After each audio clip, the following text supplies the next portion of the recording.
I know you never hurt me, but that's okay. 'Cause once you hear my pipe popping, you're gonna walk this way.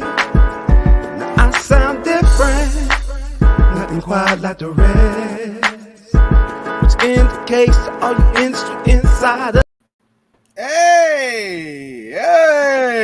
Ladies and gentlemen, we are back. I would say we are here. Yes, we are here, but we are back after a long hiatus.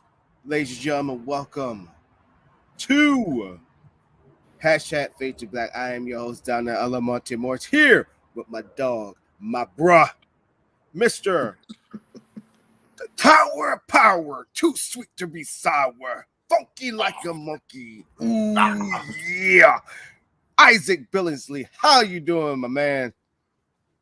Good and bad Oh, for obvious reasons, but we gonna talk about that on this show. We gonna talk about that just a little bit, but so much to talk about. Definitely, yeah, that loss. But at the same time, I'm gonna say this. I'm not gonna get too deep into it. I didn't take it that hard. You know, it was one of those things where eventually, as they would say, the magic was gonna run out eventually, and so I put it to you like that, but I'm gonna get more into detail about But Billsley. Before we, you know how we do. Before we do the opening statements, man, how have you been doing? Ever since the show been on hiatus for a while. um, uh, several changes happened, not in a bad way, but it's really good way and stuff.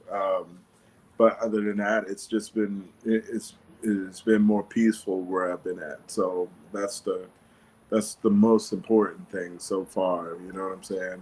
That's good. I know you personally have been biting at the bit to get back to this, but it was definitely. I really did miss y'all a whole heck of a lot. And like every Monday I'm like, oh, we got show. I'm like, oh no, I pushed it off for 2 weeks later. No bullshit. And crazy enough, I was like shaking because I was like, if I missed, or I was like, oh man, because I know I've been doing a lot of stuff, and I was like, it didn't literally when you sent the message, I was like, oh, it's on tonight. I was like, okay, cool. So that's the main thing. Yeah, so a lot of changes have been done with the show, and y'all will be seeing it all through the show. Not everything, but I'll be showing you some. But let's go ahead and jump into our segments, the opening statements. And I'm going to go ahead and start it off, and Bill's going to close it out for us. So without further ado, let's jump into the opening statements.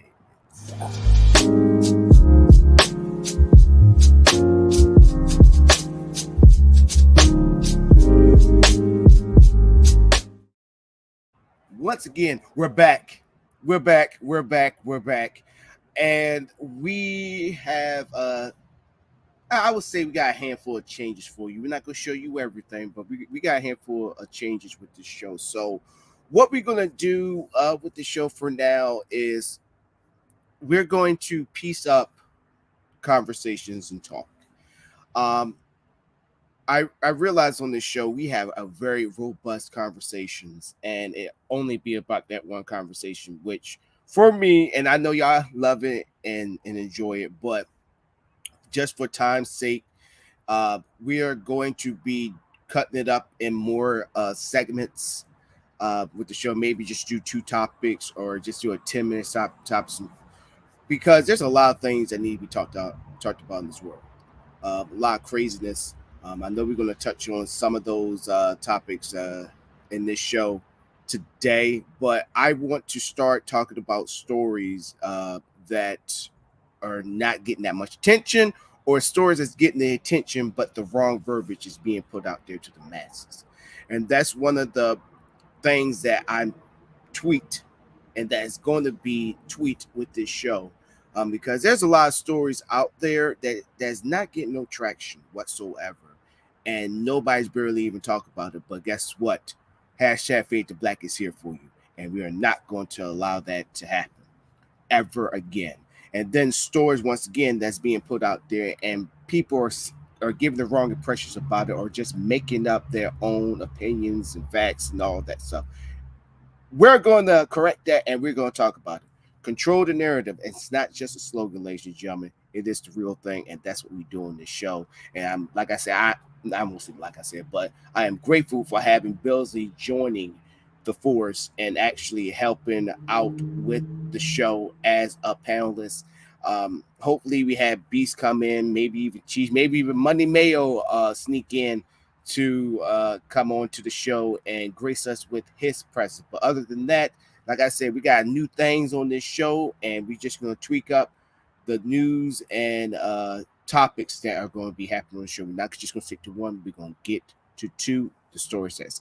Getting less attention to the stories is getting a lot of attention, and the wrong stuff is being reported. Billsley, you're next. How's it going? Missed you guys. The main thing is, I'll just say two particular things. Naturally, I'm not going to say I'm butthurt about the Cowboys' loss last night, but that's a part of it. But the main thing that I wanted to really speak about was this guy, Andrew Tate. All right. And the reason why I'm mentioning him is that it seemed like within society right now, there's a lot of canceling and censoring and doing all of this other stuff if certain members of society do not like you. And so Andrew Tate is one of those type of people who can be very harsh within his speech and everything like that. But at the same time, he had a message, especially for young men, especially who I was similar to at some point in time in my life.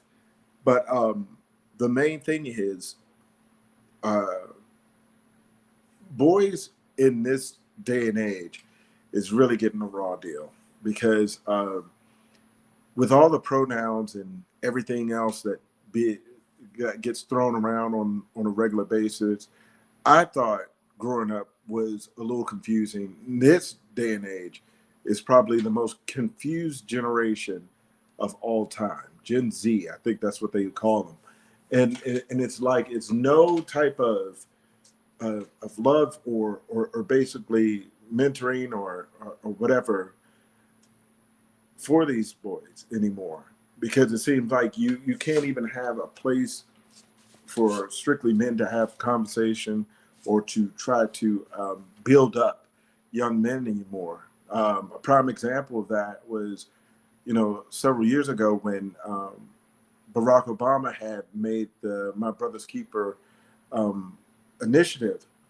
When that came up, women everywhere, like, totally ripped it down, you know what I mean, and was saying that he was excluding all kinds of women who were being disadvantaged or whatever else due to that. But what tripped me out about that is a lot of these same type of women will go ahead and say, men suck. You know what I mean? And so it's the same thing with, I forget this other gentleman that was on YouTube a lot, but he was doing the same thing. He was hashing on men a lot. I mean, he got on women a whole lot after a while because of the money portion. And that brings me to another thought, that building up men has no real money into it. You know what I mean? It doesn't get media coverage. It doesn't get any type of love from communities or whatever else, depending on the community. But it's no love from the community, really, because it's more in a mode of you either attacking women's narrative or defending them, is where it's more in tune of building. And I just feel like we're in a society that men are not cared about whatsoever. The main thing is, if you go ahead and throw out like some type of emotion whatsoever, you're known as weak. And so that's my opening statement or whatever else, and that's what's on my mind at this point in time or whatever else. But that's big on my heart right now. Back to you, Donnell.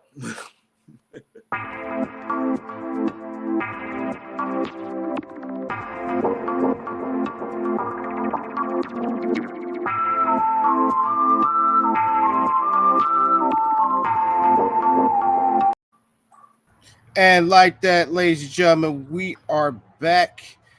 And first and foremost, shout out to our YouTube family. We are live on YouTube, streaming currently right now. So if you're new to our YouTube channel, please like and subscribe and share our video and our content on all platforms: Facebook, Instagram, if they allow it, Twitter. Share it.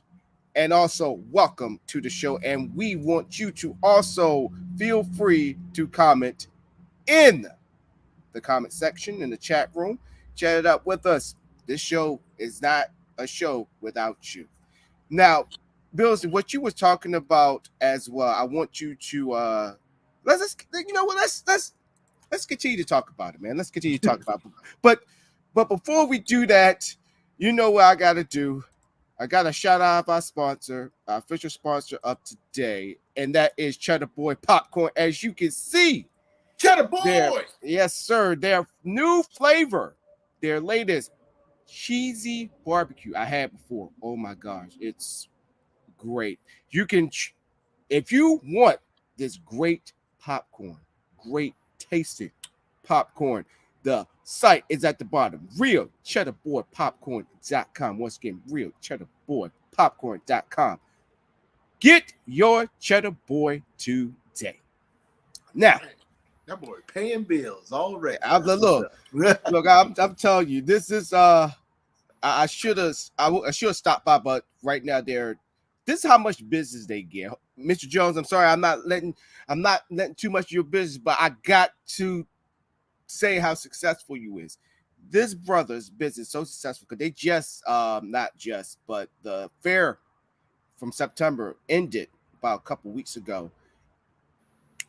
Off the shelves, they get so many orders that they have to close down shop to catch up with their orders. Wow. That right there should tell you that this is a successful business that they're running. So shout out to Mr. and Mrs. Jones. Keep doing what you do. And I need to give me some bags of popcorn. I still pay for them, even though they say, hey, we sponsor the show, man. You can take it for free. I'm like, no, man, I got support. Definitely with inflation. Yeah, definitely with inflation happening. The price actually went from $5 to $8. So I want to put that out there too as well. But I'm telling you, it's worth the money. But now, once again, Cheddar Boy Popcorn, RealCheddarBoy.com is strolling at the bottom. So let's continue on with the conversation about, man. I want to start to have the show with this because we got to start off with a bang anyway.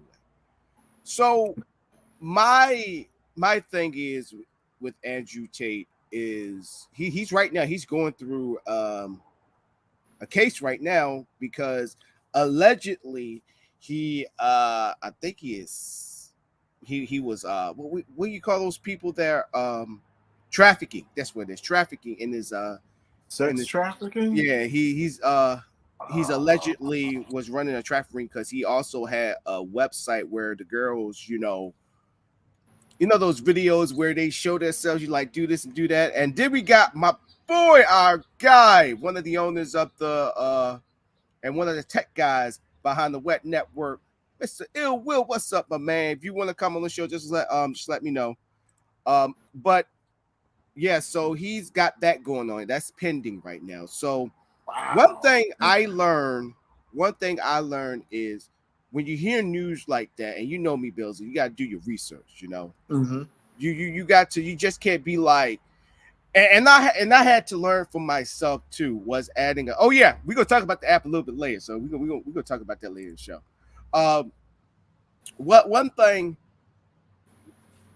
I think people, I almost say their feelings, because we need to stop with the feelings thing and the emotional thing, because the people that sit there put your emotions in it, they get their emotions in anything and they don't even realize it. So when people already got a vendetta against somebody and they hear this, they're gonna jump all over it. They be like, yeah, I knew it, without stopping and understanding that, okay, this may be a case against that person, but they could be innocent.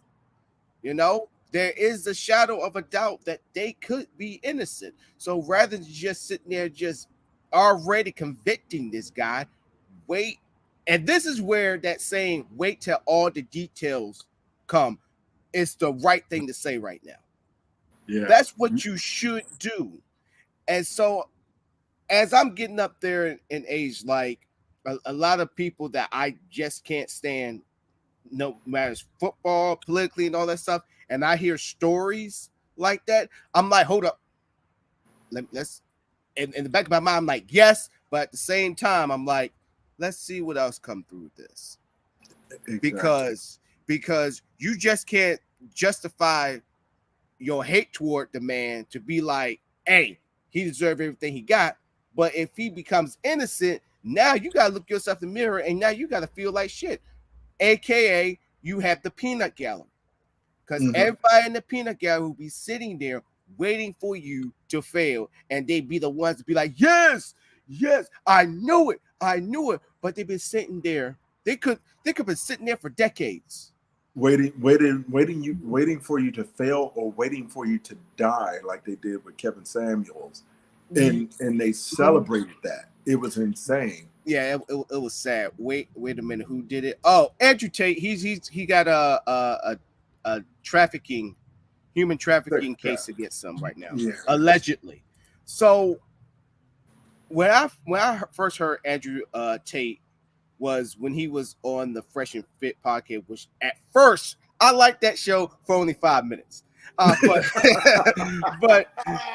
hey, what's the saying? Let me finish. So for 5 minutes, Andrew Tate, I realized he always come on that show and he's a polarizing figure. Right. That man is and that man, like I kind of had to tread lightly with him, like I did with Kevin Samuels. I'm like, yo, you coming kind of harsh. You know, tone it down a bit. I mean, this man is sitting in the positioning. One thing I give credit to Fresh and Fit is how they position their hosts. Definitely their male hosts and the females sitting alongside of them. So when he's sitting there saying these things, definitely when he's going at it with these girls, no chill, no pause whatsoever, no decorum, no respect, no nothing. He let these girls have it. Now, don't get me wrong.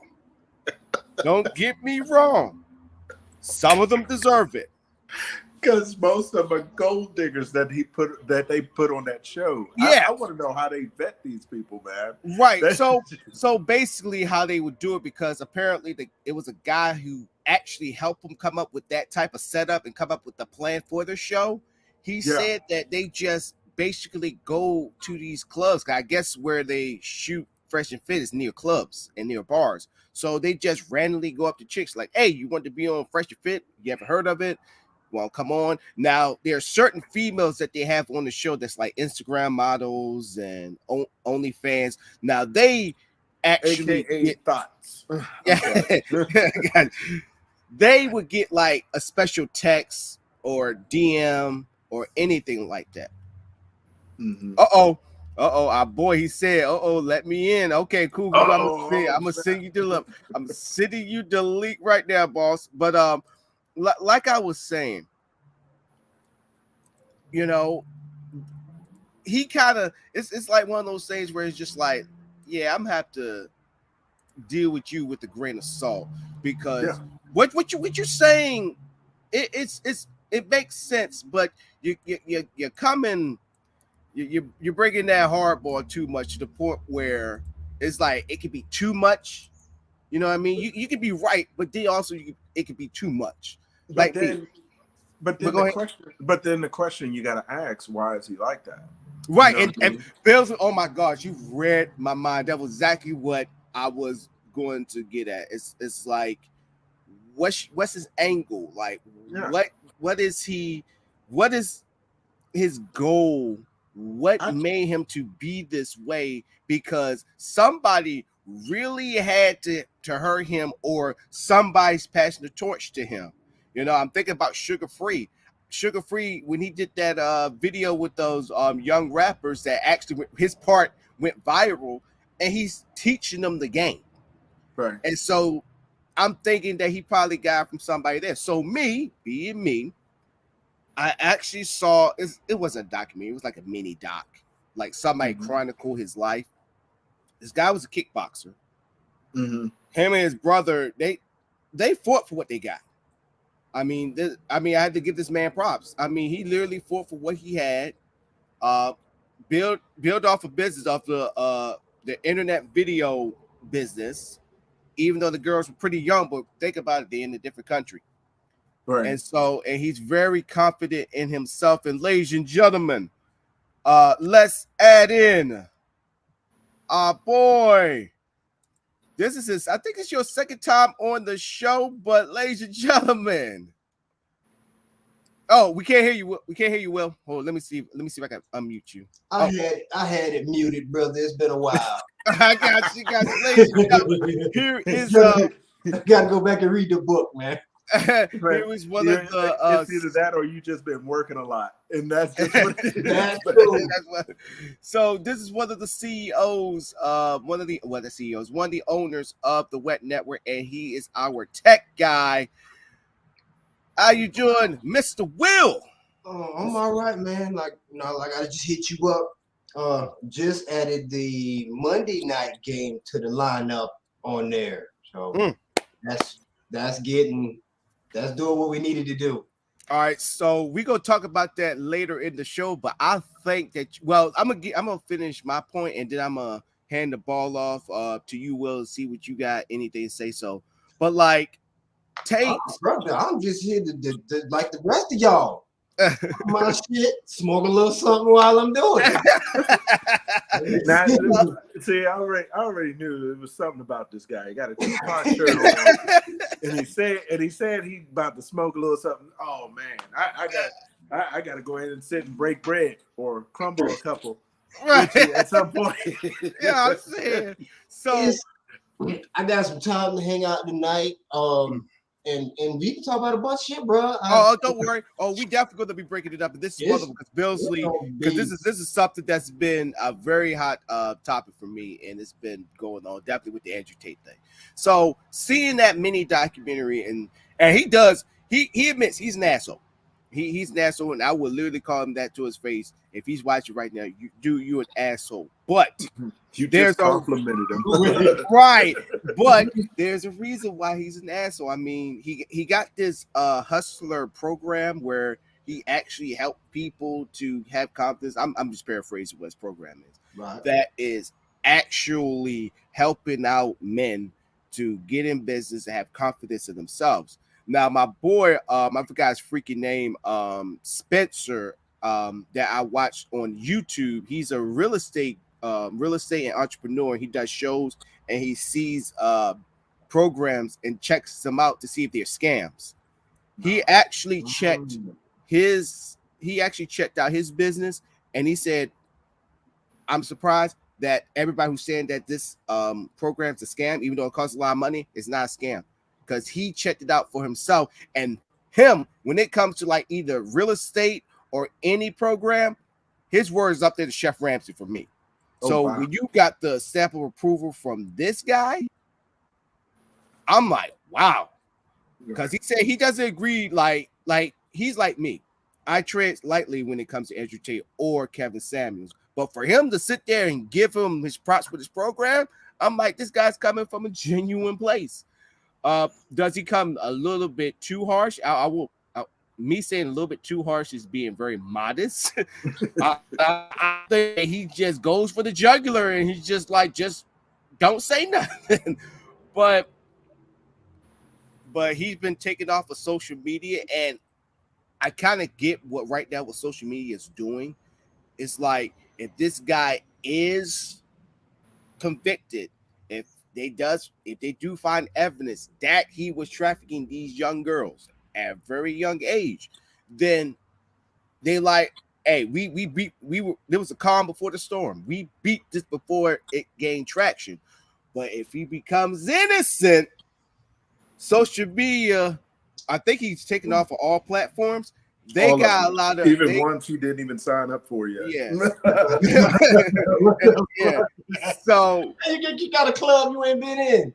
Right. And you kicked out. Like, what I do? Right. But if the case is, if he's innocent, right, there's a big apology that YouTube, Facebook, Instagram, and all those social medias that never had him on this platform anyway. Right. They have to have an apology for this man. And I believe that not only just in this case, but any case of that matter. If you sit there wrongly convict, not just men, but for anybody, Mhm. and they just drug your name through the mud, and then you come out the victor, you, as a, not even just as a human being, you have to fucking apologize, because the shoe was on the other foot. You will understand where that person's coming from. You convicted me before the conviction. You already judged me before the judge put down the gavel for the final time to sentence me. But So I guarantee it won't happen, because you already got women that want to burn him at the stake at this point in time because of, because of his reputation and the different things that he say to men on a regular basis. It's baffling how you can go ahead and be. It kind of goes into the saying that I had said like a couple of weeks ago. It's like the nice guy is the fake one, because the asshole he gives room for the asshole to be himself at all times. And I'm not saying that, being an asshole is the best way to go. What I'm basically saying is this: when you're a nice guy, you're making room for everybody else to be themselves, especially the asshole. And then it's like, and so in turn, when you do that, you lose some of yourself when that happens. Right. So I just don't.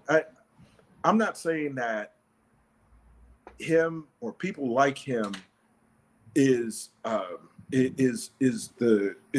pillar of all communities or whatever else, and he's righting the wrongs and making stuff happen. My whole thing is he has a right to have a voice, and then the people have the right to either listen to him or not. I don't think you should be censored for speaking the truth. Probably, I mean, I think I'll say 80. I'll be being a little generous. Probably 70 to 80% of everything he's saying is true. The rest is an act in order to incite people and make them feel a certain type of way. You know what I mean? So I got you. You see what I'm saying? So I don't know, man. It's just crazy. Well, hopefully that Will not eating all that popcorn that's in front of him right now, man. I need that for the advertisement, man. I mean, he got encouragement. so what y'all saying is the dude ain't been to court. He ain't been convicted of nothing. Nothing. They trying to cancel him. They're trying to lock him out. Basically right now. So like I said, charges. Okay. Why is Brett Favre not in jail? Oh, here we go. You know what? We was gonna have some fun tonight. Yeah, look, that is a very good question. Before we dig in, let me go. Anybody that know me knows that before Carolina moved the first shovel of fucking dirt to build that stadium, I was rocking with Brett Favre. Oh my God! So I personally was like, no, not Brett, man. Hell no. Then the text messages came out. Now I'm leading the march. If anybody want to go to Brett Favre house and get that money back, let me know. We can straight pull up on it. $22 million. Oh, he finessed that Mississippi freaking government. One of the four states. One of the four states in the country. But this also, let's be real. One of the poorest three in the nation. Yeah, and the crazy thing is, this make you think deeper too. I'm not trying to go down the rabbit hole, but here we go. Oh, we going. What other? Like you really gotta think. These athletes, probably Brett Favre is not the first one to do this. There are probably many of athletes that did this way before him, but they kept it on the hush hush because either one or two things happened. One, they found a way to recoup that money, or two, whatever programs that they have going on, they realized, why is the entry so damn high? They need to cover that freaking debt that they took away from that department from the state. So it could be a multitude of a lot of things. I mean, you know? why it just got to be the state? I mean, why you just can't be like a whole nother 5-star quarterback who just got $100,000? No, 100. It was several $1 million of tax forgiveness from a PPP loan. Mm-hmm. Wait a minute, that was Tom Brady. Yeah, Tom Brady. Yeah, good old Tom. Yeah, it must be nice. It must be nice, but it's funny because Bills. I remember many moons ago we did a show and you talked about Brett Favre's text messages with that freaking cheerleader. Oh, because Shannon Sharp, as much times I disagree with Shannon Sharp, the other 50 I agree with him. Skip. Come on, Skip now. That's hogwash. Come on. That's Uncle Shay. But Shay was correct because Shay said because I think when he got inducted was the same time Brett got inducted, and he was like, nobody talked about him in those text messages. Everybody just went to him and shook. I'm paraphrasing what Shannon Sharp says. Y'all can go and watch it on YouTube yourselves. Undisputed, not advertising for him. Where he said that nobody went up to him and be like, yo, what's up those text messages? Everybody was just shaking his hand like it ain't no thing. And that makes you think too, because we realize even in our own freaking civilian world that people that you know that are getting away with murder, literally, people know that they're doing it, but they smile on their face. Shake their hand like, hey man, how you doing? How you doing, girl? You know, you're looking good there. And then when they leave, you know what the hell she did? You know what they did? They did ... You looking at them like, well, when the time where we was, that we should reported them, when the hires were sitting there saying there's an issue and a problem, you said nothing. And that's why I'm not trying to go off the tracks with this, but that's why I cannot stand when I hear people, I'm just going to mind my business. Oh, so I'm just going to mind my business, put the blinders on. If everything's good with me, then everything's fine until it happens to you. Until it's knocking at your damn door. Right. Like we dealing with now here in North Carolina with the man shooting down in Raleigh. Mm-hmm. Nobody thought it was a problem until it happened here. Now we got a problem. And so, which goes back to this story with Andrew Tate. You just got people just sitting on the sideline. I'm not saying I'm an Andrew Tate fan. This is not no. And then also, let's stop with the freedom of speech and all that stuff. No, he gonna say whatever he wants. Let's stop with that. But the thing is, don't hold the man to the cross, because guess what? If he's being held to a cross, there was a guy by the name of Kevin Samuels that was held to that cross right next to him. But unfortunately, he's gone and left this earth. Rest in peace. Now he's being held up to the cross right now. So what I'm saying to y'all is, as much as I believe that right now we live in a world where women think they could just step in on a man and tell a man to be a man. And then when we say let us be men, they always automatically think we going out there fucking everything that moves, which is not the case, which is also what proves my point of the problem. You do not know what it is to be a man. Now, don't get me wrong. Oh, here you go. Don't get me wrong.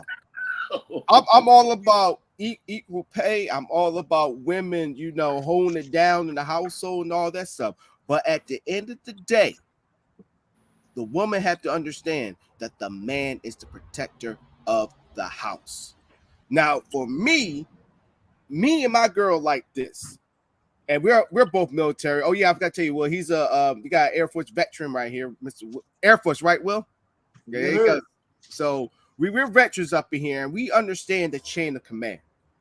So when it comes to me and my girlfriend, our relationship, I treat as she one day I could be the company commander, and she's the first sergeant.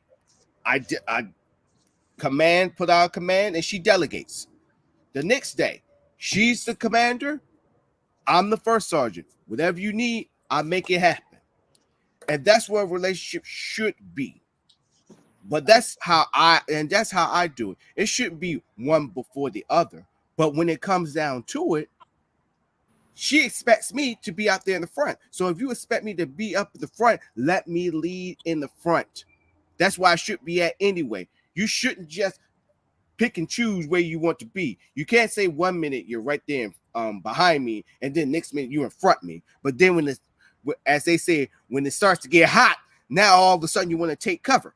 No. No. That's not how this works. Mm-hmm. You need to know, and I'm not trying to say be derogatory when I say this. You need to, I'm gonna be nice since it's the first show back. No. Say, yeah. Well, I'll take it there. No. It's to know your place. Now, I'm not saying when I say that, I'm not saying know your place is in the kitchen and all that. So, no. I said know your place when it comes to the role in this relationship. If you want me to provide and want me to lead in this relationship, allow me to do that. Don't step in my lane, because when you step into my lane, you forget what's going on in your lane. Because if you forget what's going on in your lane, everything that you had going on over there going to start crumbling and crashing down. And you know how women are. They're going to blame us for some reason because it's our fault, because we're doing something they don't like and you distracted me. You know how it is. But still, my girlfriend going to watch it. She probably going to kick my ass. But still, what I'm saying is this. It is what it is. So, I that magazine, brother. You can ask my homies. When they say that around me, I'm like, nah, you just throwing your hands up. You run into the corner with it. Man. So but it's the truth. It is the truth. But I also I'm respectful of women and what they bring to the table. But that respect need to be reciprocated to what we bring to the table. Because I think when and one thing that kills me about pregnancy and all that stuff, and I believe y'all both have kids. So one thing, and then I'm gonna pass it on to y'all to add on. One of my biggest issues when it comes to women having kids is like, well, the woman gives life to the baby and nourishes and gives it life. And I'm sitting back here, I was like, so with that logic, you're telling me a tree just become a tree? A puppy just become a puppy? Or what came first, the chicken or the egg? But y'all forget how that chicken had that egg. Anybody familiar with the old saying, the roosters are coming home, chickens are coming home to roost? We forgot about that. Right. But for a freaking tree to become a tree, what did you need to do? You gotta nourish it. Yeah. Nourish it, but most of all, you gotta plant a seed. Yeah. So for a woman to get pregnant, to give life to a baby, the man had to plant the seed. But see, where every time when you talk about that part, it's all about the child support.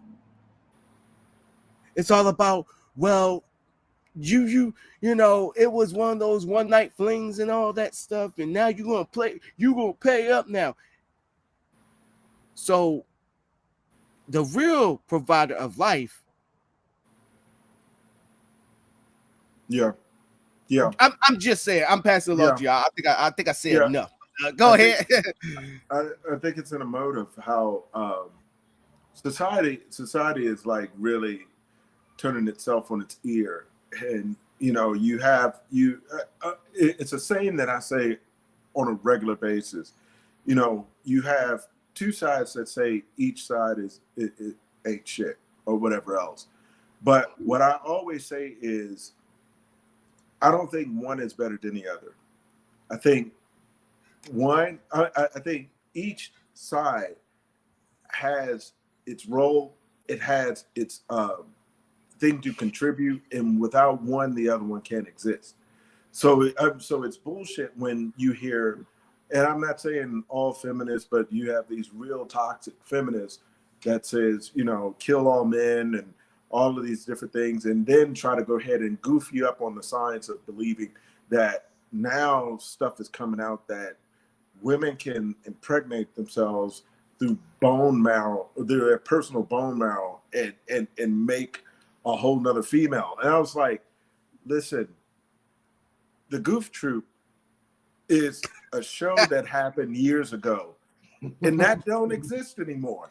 And if you want to go ahead and continue to believe in this bullshit science, because, you know, if a dude said it's bro science, but you want to go ahead and believe this bullshit science, then you go right ahead. Live in your little fantasy land and everything. And I'm about to probably step on some toes by even saying this, and please forgive me at this point.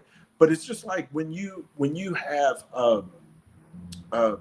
transgender people who have babies, right? And all of a sudden, they're latching on to a to naturally was born as a man, and you're trying to latch on to your chest to see if milk will come out. Dude, what the fuck are you doing? It's not gonna work. Get your little Similac and give it to the kid. All right? That's the way I look at it. That's what I'm saying. So the main thing is, we can't just go ahead and distort this thing and switch it around how we want to. I get it. You have we've grown up in a situation where you had teachers and everybody say, depending on where you grew up at, you could be whatever you want to be. Okay, but there's some limitations. Okay, if I chop off my dick right now and they go ahead and do the operation that's going to make you happy, I still can't have any babies through that canal. And if you research this, most people who go ahead and have operations like that, they regret it afterwards because of the pain and the bullshit that goes behind it. But we have a legislation and all these other people that will go ahead and march and argue the fact of saying that you can do this. You could do all of this stuff. But when you do that type of stuff, whether it's single motherhood, changes of whatever else, you're dealing with that alone. I don't care who it is. Some people have big families or whatever else, but then they'll get tired of you too at some point. If you're not trying to, you know, take care of yourself in the process of this and walk through this in a correct manner. It's just that I am literally sick of how this society and how low-grade fucking people believing that they're above and beyond. You have these dating apps of they're trying to get men who have the 666, the six-pack, the six figures, and the 6-inch dick. And then all of a sudden, you know what I mean? When they can't get this person, they're pissed off at society, but yet and still you weigh as much as an NFL linebacker, but yet and still you believe that you should get, you know what I'm saying? The top of the top. You're a fucking linebacker. I'm 208, okay? 208. And it's not because I've been eating fucking cheeseburgers all my life. I've been training my ass off. And it looks better that way, and it works well. Now, the thing of it is, you have a woman who's probably about, whatever, I'm 5'7", who's probably 3 inches shorter than I am. Probably even shorter and weighs as much as I do. Bitch, no, that's not how that works. That's not how that works. She jump on my leg, it's gonna fucking break in two. That's how that works, dude. That's not cool. You know what I'm saying? That's I got cool. you. We live in a society that it's just full of imaginary bullshit. And they're trying, it's the very saying that my boy said from high school Romeo to this fucking day. I used to say it. They take dog shit, sprinkle sugar on it, put a spoon in it and a bowl, and try to feed it to you and tell you it's pudding. That shit does not work. It does not work, bro. leave it alone. Nature is nature in itself. You got roles with it, and everything like that. But if society is giving you a chance to go ahead, like you were mentioning, women in these particular roles or jobs or whatever else, and all of us being in the military at some point in time of our lives have seen how women will take advantage of certain situations because they can. You know what I mean? But then you call them on it. Oh, you're an asshole for doing it. What? Are you serious? Mm-hmm. You raise your hand for this bullshit, but yet and still you don't want the responsibility of it. I've seen girls who go ahead and you go on a road march, they go ahead and halfway twist their ankles supposedly, and they have like other guys carrying their shit and being okay with it. But if you're in a time of war, I never felt that one. I never fell for that one. Yeah, right. Yeah, I know exactly what you're talking about. I see it for myself. I'm sitting there like, okay, you got somebody that legitimately twists their ankle way back there, and y'all said y'all made him continue to ruck. Now he's injured at the end of the course, and it's his fault because he didn't stretch. I know exactly what you're talking about. All day, every day, man. Mm-hmm. That's why I don't know, man. That's why it's crazy. This whole thing is crazy, though, man. Go ahead, Will, so we can close out this segment here. I think people that follow trends and fads and all that bullshit, what's popular, pop culture, that's a lot of the problem amongst our people. We do so much following of other shit. We ain't trying to find out what our culture is. This movie, The Woman King, is a very good example of how we accept a glossy fucking story as the truth. You know, I wonder if Viola Davis knew the history of that tribe before she agreed to do that role. Because that would change.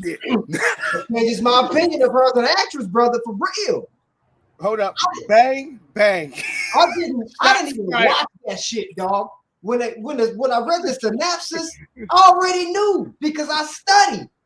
I'm not wasting 2 hours of my life watching this shit. It's some bullshit. Hey, and then she tried to say the reason why Black History Month is the shortest fucking month of the year. Because that's our history in America. Where's our shit before then? Mm-hmm.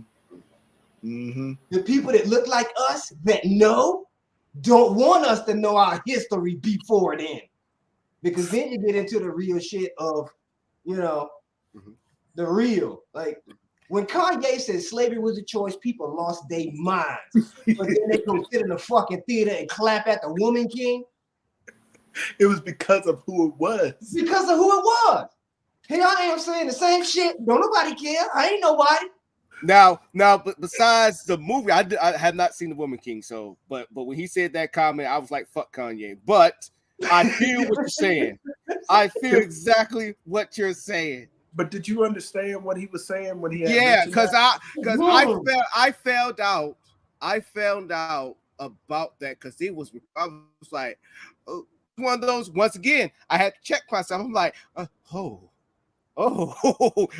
like let me hit you in the head again. It hit you in the head because the term Amazon was a term created by the Europeans that were doing business with the Dahomey tribe.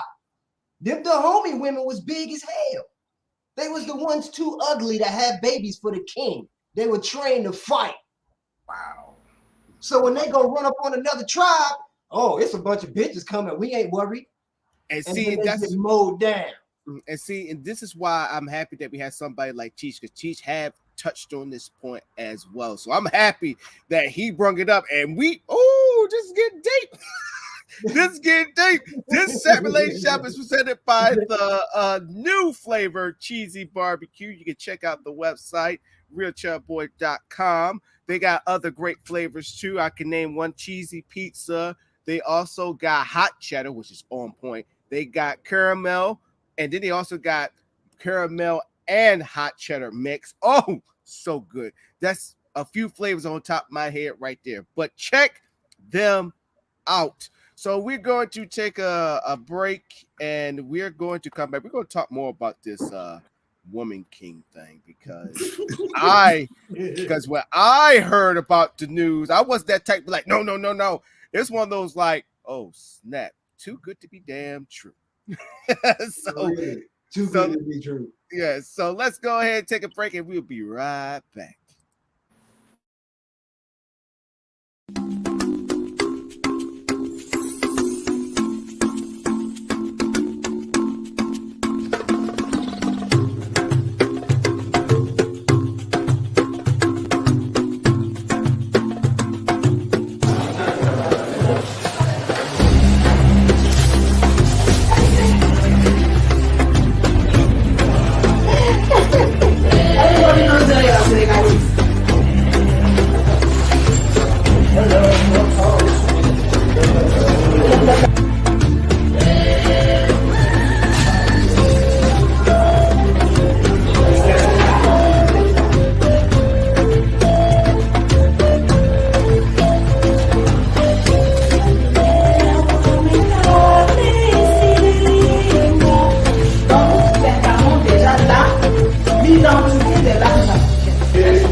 Now, ladies and gentlemen, before we jump into our next segment, first of all, shout out to our queen, Teach, one of our fellow panelists, Anita Jope.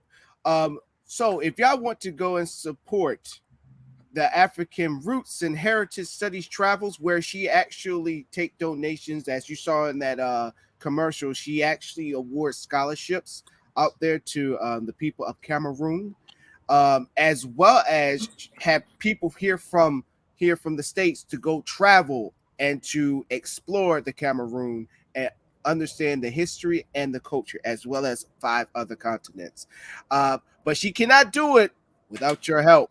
So if you look at the bottom, check it out. Go to Cheech's website, www.arhf.net.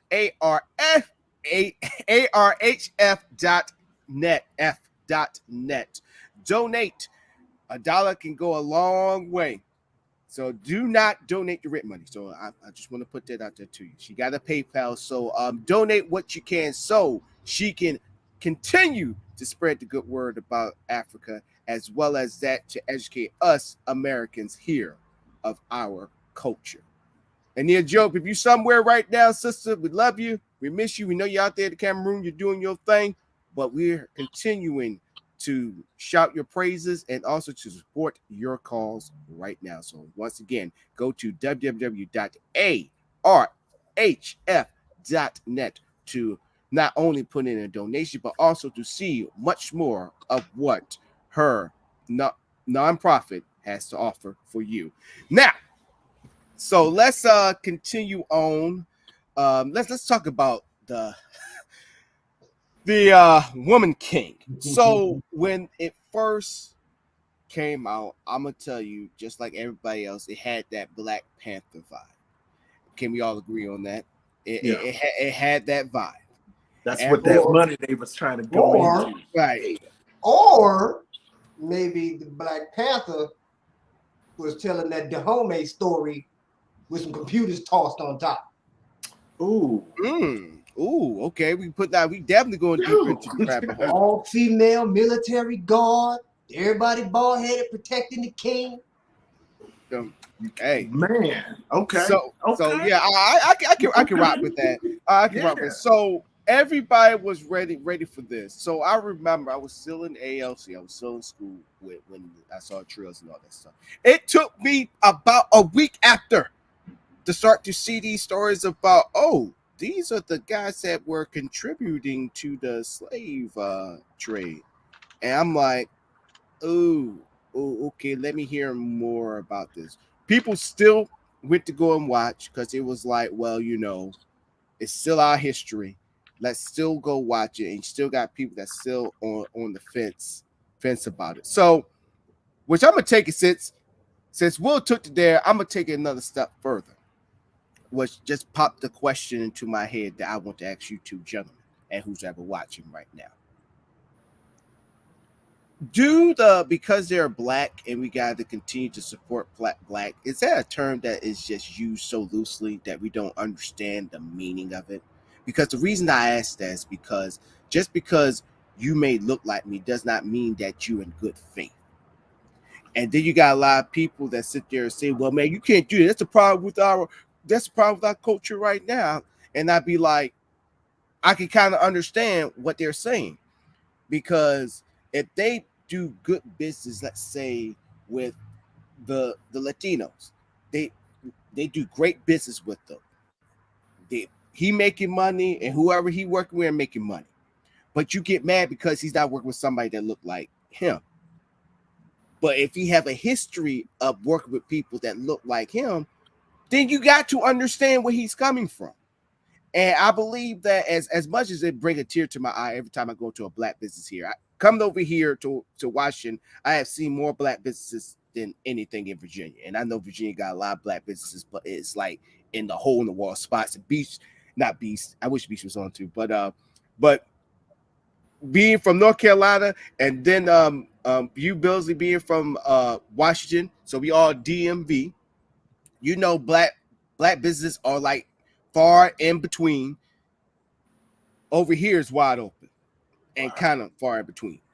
Wow. But what I'm saying is, I think for me that when we say we got to support them because they're black, it's a very loose term that's being used a lot, I feel. Because just like with anybody else, you should vet them and see if they're coming from a good place and hoping that you won't get screwed in the process. But I put the question out there on the floor. What do you think?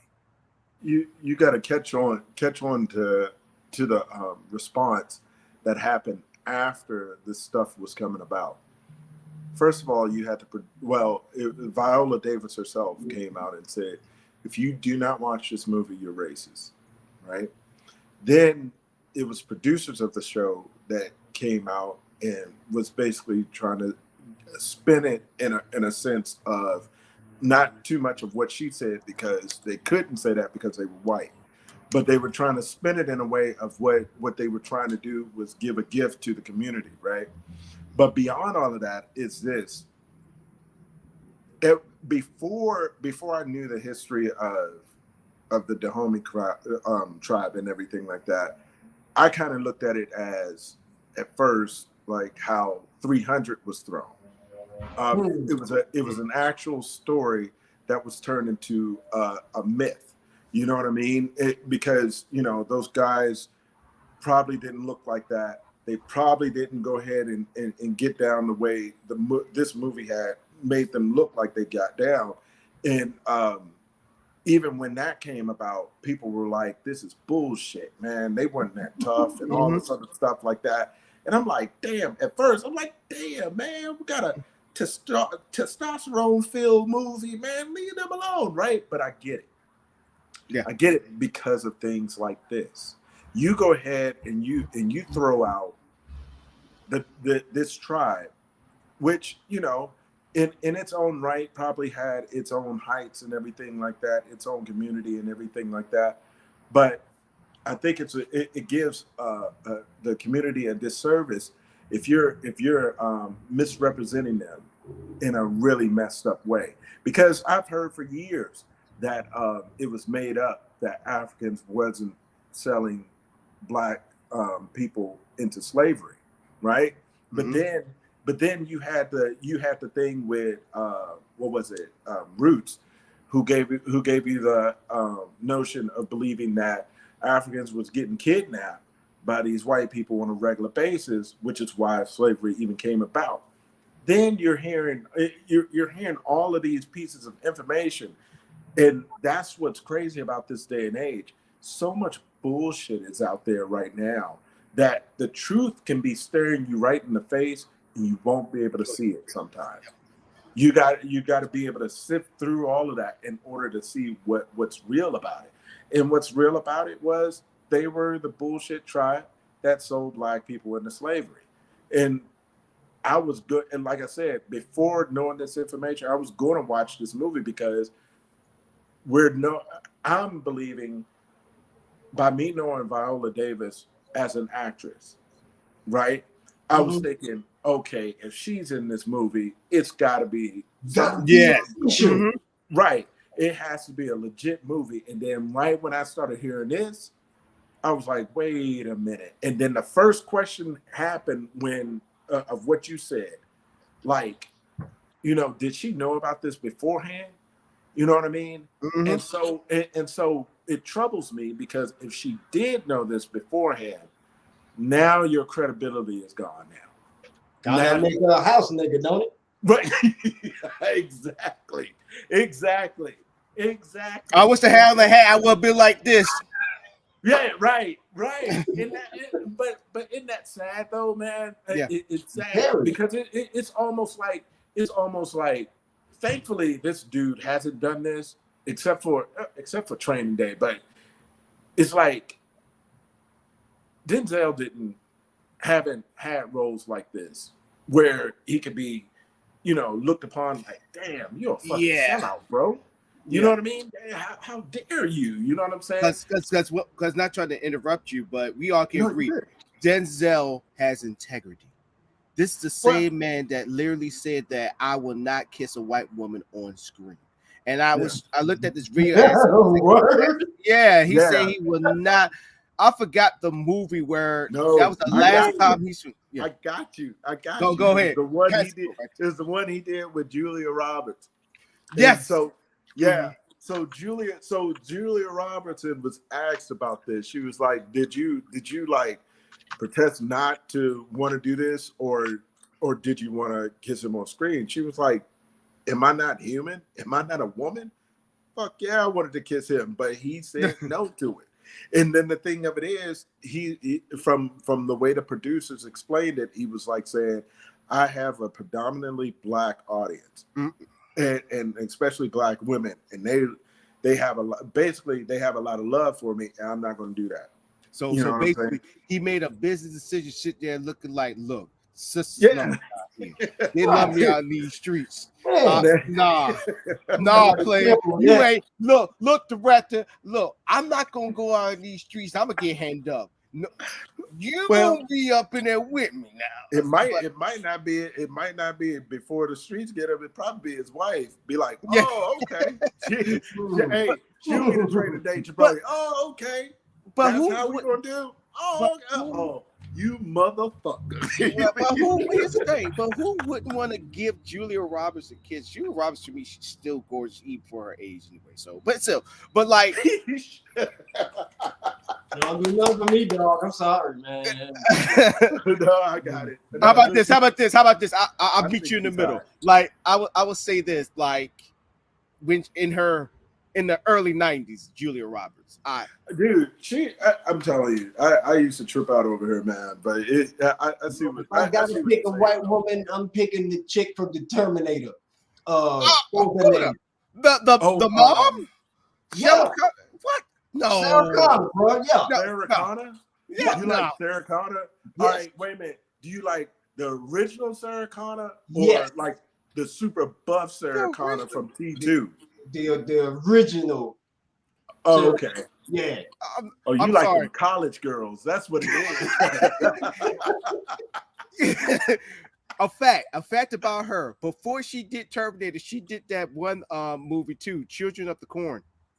Oh, really? She was in the first one. Yeah, she was the girlfriend. I had to look. I'm like, hold up. Oh, That's no, not- mark off. Nope. All right. Well, Sigourney Weaver. Hold up. You talk Sigourney Weaver? That's what I was thinking. Oh, I can't believe you stole my woman. Damn.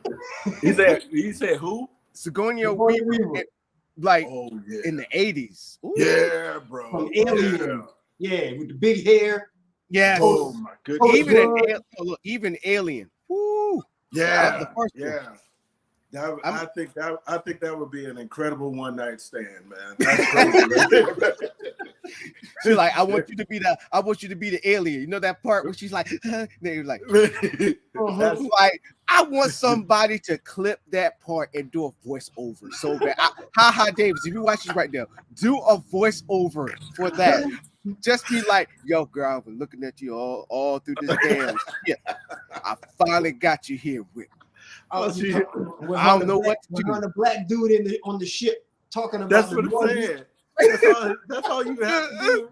Put her in the right club setting, with the right amount of alcohol, and that can happen every Saturday night. It wouldn't happen. She'll be closing her eyes, mouth over just like that. Oh my gosh, yo! I'm telling you, it could happen. Look, I guarantee you probably look back in the 80s, you know what's been going on back in the 80s, man. Like Quaaludes and all that. I guarantee that happened. Like, I guarantee one dude was like, yo, man, I gotta do that part. Let me do that part. Okay. You don't know how it's going down in the 80s to go back and ask Sidney Poitier and Bill Cosby. Oh my gosh, man. No, hold up. Put Sidney Poitier in this. No, Sidney Poitier. Come on, man. Bill. Hey, No. Bill, if you want to know anything about Bill Cosby, all you had to do is ask Sidney. Yeah, Where was Sidney when Bill was going? No, but not only him, it was like the whole community over there. Richard They Pryor. all knew it. And so when this trial came out, they was like, what's new? What are you talking about? Like, How many women gotta accuse you for you to go to jail? Look, and then not to mention, and this was forever ago, but that's we get too deep now. Let's stay on track because that's another segment all its own. Because we touched on it on this show. I don't think we dug into it as much as we wanted to. I think this before you became a part of the show, but nah, I'm thinking about it. Because Sidney Poitier, he's the one that did the slap her around the world now. When that white dude said, damn, I'm like, ooh. Listen, that's why I said leave that man out of it. Yo. I call him the Black Superman. I read his book. Dude, this guy was 16. He had no money. He went to New York, was a dishwasher. He was dating models. I was like, how the fuck? Wait a minute, in segregated New York? How did you do that? That's crazy. And then he got the accent to go with it too. Yes, the accent. The dude. That's the dude. That's Black Superman. Black Superman. I guarantee you, hearing him and Harry Belafonte, if they was homies, man, I could just imagine. I can imagine the conversation they'd be having with your light skinned ass. Right. You 1 a.m. looking motherfucker. Right. I can guarantee you. Right. I get you like I'm the first motherfucker. Yo, him and Bill made Harry ride his back. Right. You the only one known for Deo and shit. What other records have you come up with after that? I guarantee you be like bongos eating bananas. Fuck you. It's off the hook, man. Only the homies could do that. Only the homies, man. Yeah, no. So going back on to the Woman King. I believe y'all both hit on the one part about they trying to make it like another Black Panther, but also another point that y'all did not mention, and y'all kind of, I won't say y'all purposely glossed over it. That's also about women empowerment. Oh yeah, think about it. So when you got a role where you got nothing but women, I'm not. Once again, don't. I got you. Don't throw no sticks and stones at me. You hear me? Actually, I think that's for the people. Just hear me out for what I'm going to say. This got a tone not only just for women but for Black women. You know, you know how I feel. We talked about this, Billsy, about how I feel about when they say in Black love, but disagree with all the other loves out there. But Black love is what matters.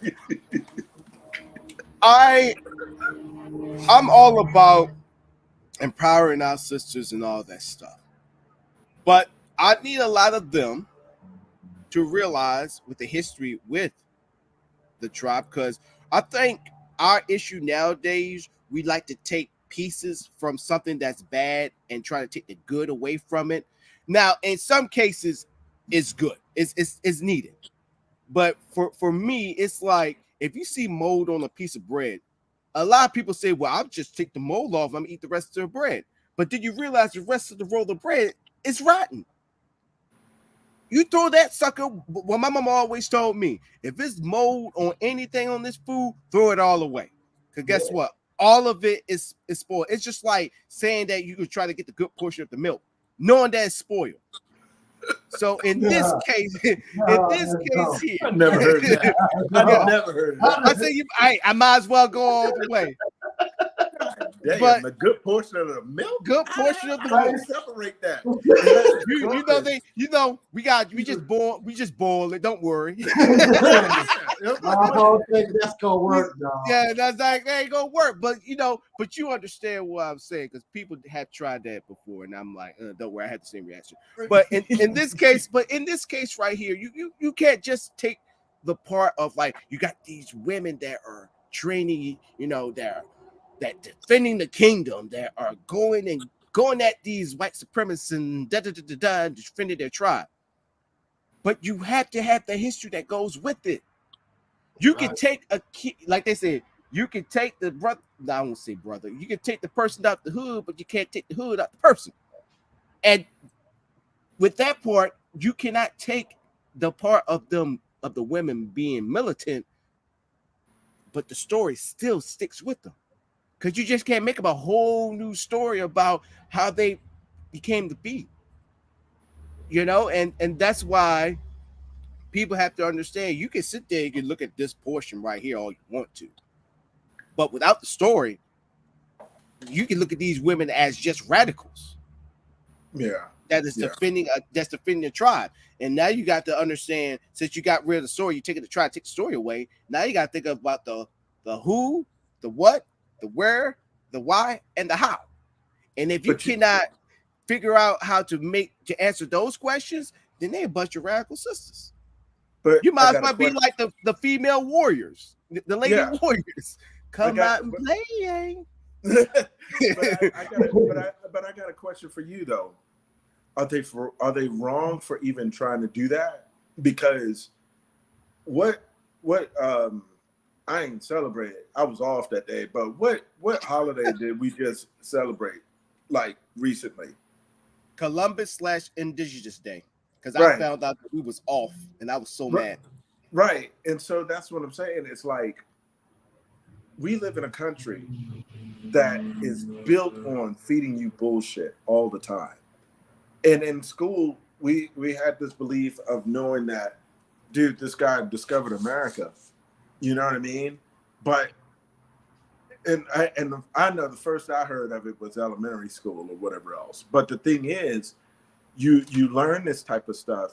You're learning. You're hearing that. You're hearing that Abraham Lincoln loved black people. You're hearing all of this stuff about there were what was it? What the founding fathers were upstanding men. No, all of them had slaves. So how does this work?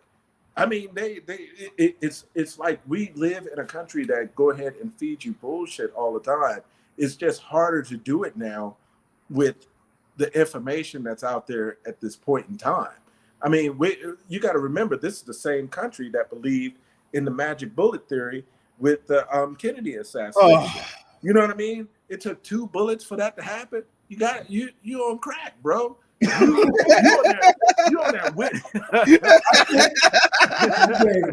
Cocaine, the hell of a drug. Yeah, I mean, I know that people used to get high a lot in the 60s, man. That had to have been some good shit for people to be glued onto the tube and say, yo, this one dude like shot him twice and all this stuff happened. No. And I had a Marine, my hand to God right now, tried to convince me that could happen. I was like, what are you on? You're getting a piss test now. Right now. I was like, dude, what? I was like, bro. He was like, it was proven, it was reenacted, all this other stuff. And I was like, no, because if you shoot somebody in the back of the head, the front is going to come out. But no, it was the back of his head that came out when he got shot. I was like, you can't tell me this shit. Stop the lying. Like, I know he was a Marine. The guy who shot him was a Marine. But it doesn't matter. Your organization eat crayons. Stop. Okay? A whole lot of crayons. Magic crayons to be exact. My God. They even proved that. They did the scenario and they said it was impossible because even the building that Harvey Oswald was in, they had a building right there in front of it. So how in the world, this had to be some like freaking, he shot it and he had this program where he could control where the bullet goes. Right. He would have been ahead of his time. Hey, he was like this. Hey, and a revolving freaking rifle too. It was like pop. Hey, all right. Right. You got to be quick. I mean, he got to be quick. I gotta do it again, or they ain't gonna pay me. They ain't gonna pay me. So, that second shot, got him. I'm done. I'm gonna get the hell out of here before they get what? I'm under arrest. What gave this weapon? Oh my God! If you dress up any story and make it the slightest bit believable, people are going to fall for it. Yeah. Y'all just gave an example of that one. Well, what's it called? Columbus / Indigenous Peoples Day. Mm-hmm. So we did not say the fucking astronauts discovered the moon. We just said they went. Everybody know that shit up there. How y'all gonna put the person that started the stealing of the land and the people who the land got stole from gotta share the same debt? Oh, son. There's no way you can make that make sense. Even the Abraham Lincoln and the Emancipation Proclamation, let me just dispel that bullshit right now too. Go ahead, blow yours. At the time, everybody acknowledges the North and the South were 2 separate countries, right? Right. Can Biden pick up the phone right now and tell China y'all not a country no more? Ooh. Then how the hell did Abraham Lincoln write on a piece of paper, y'all ain't a country no more, y'all gotta let the slaves go? Ooh. I'm glad the slaves fell for it. Yo, you know what? Oh my gosh, just by you saying that, it hit me. Hey, I could spend all night pulling the wool off, brother. I had a rough month, and I'm going to take it out on somebody. Oh, yo, I'll blame you. Don't worry. I had a rough yesterday. I almost whipped the gate guard's ass. But anyways, but that right there, what you just said, that is so convincing. Definitely not trying to get off the rails. Definitely with the elections coming up. Oh yeah. And one thing I tell people, like, you have to vet the politicians that you are voting for, but also Speaking Also, of that, let me just jump. Let me put myself in the middle. I'm gonna have to scoot you over, Will. Let me get myself in the middle. Scoot, have at it. And so let's talk about this political thing. And once again, I invite each and every one of y'all to go in. Billsley Heard, and I encourage y'all to listen to my show when I talked about the Democrat Party and their issues and what they should be doing. The biggest issue, definitely when you got people that sit there, reparations. I think I kind of talked to you about, Will, one time. Talk about reparations. Like you got the FBA with our boy Tariq Nasheed. He was at. I'm surprised that Diddy invited him to the Summit Revolt that he have around this time every year. And then I'm surprised that he had Rizza Islam, who's the last week, and that's why I left you a message, Billsley. Our boy Rizza Islam got into some hot water with Minister Farrakhan. Oh, really? Oh, y'all did? Oh, whoa! This new show? Oh, yeah. Hold on. Oh, since this is news, let me change the caption. Once again, ladies and gentlemen, don't forget to donate to the African Roots and Heritage Study Travels. It's still gonna be showing at the bottom, but I gotta put this caption since this is new news to y'all. Breaking news. Breaking news. I think it was if it's not last week, then it was a week before that. There was a call that Minister Farrakhan has with the higher ups in the Nation of Islam, and Rizza Islam was the topic of discussion because apparently this man can't keep it in his pants, and the woman that he is marrying apparently sent a letter to minister to say that he R-word her. Well, right. So, wow, that has been stirring up. Got you. R-word. Got you. You can't say it. They'll demonetize it. Yeah. So it's been a buzz definitely in the conscious community. Big media is not going to bring it up. They smile at things like that, but still, a lot of people. Once again, you got all the Minister Fair. Well, it's funny, and it pissed me off at the same time too, because everybody was divided, which I'm surprised about. And what I mean by they was divided, you had other people that was on Minister Farrakhan's side, and you had people that were Rizza Islam fans on one side.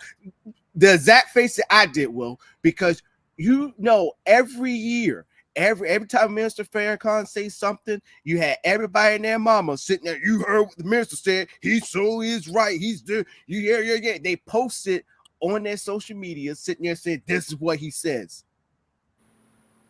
Those same people went against him because now they were sitting there because Rizza Islam be putting out content too as well, and they be sharing his content as much as Mitch Farrakhan. And I remember one YouTuber when this came out, and it didn't even hit me until he said it. He said, "Is Rizza Islam going to be the new Malcolm X?" He said, now let me paraphrase what he said.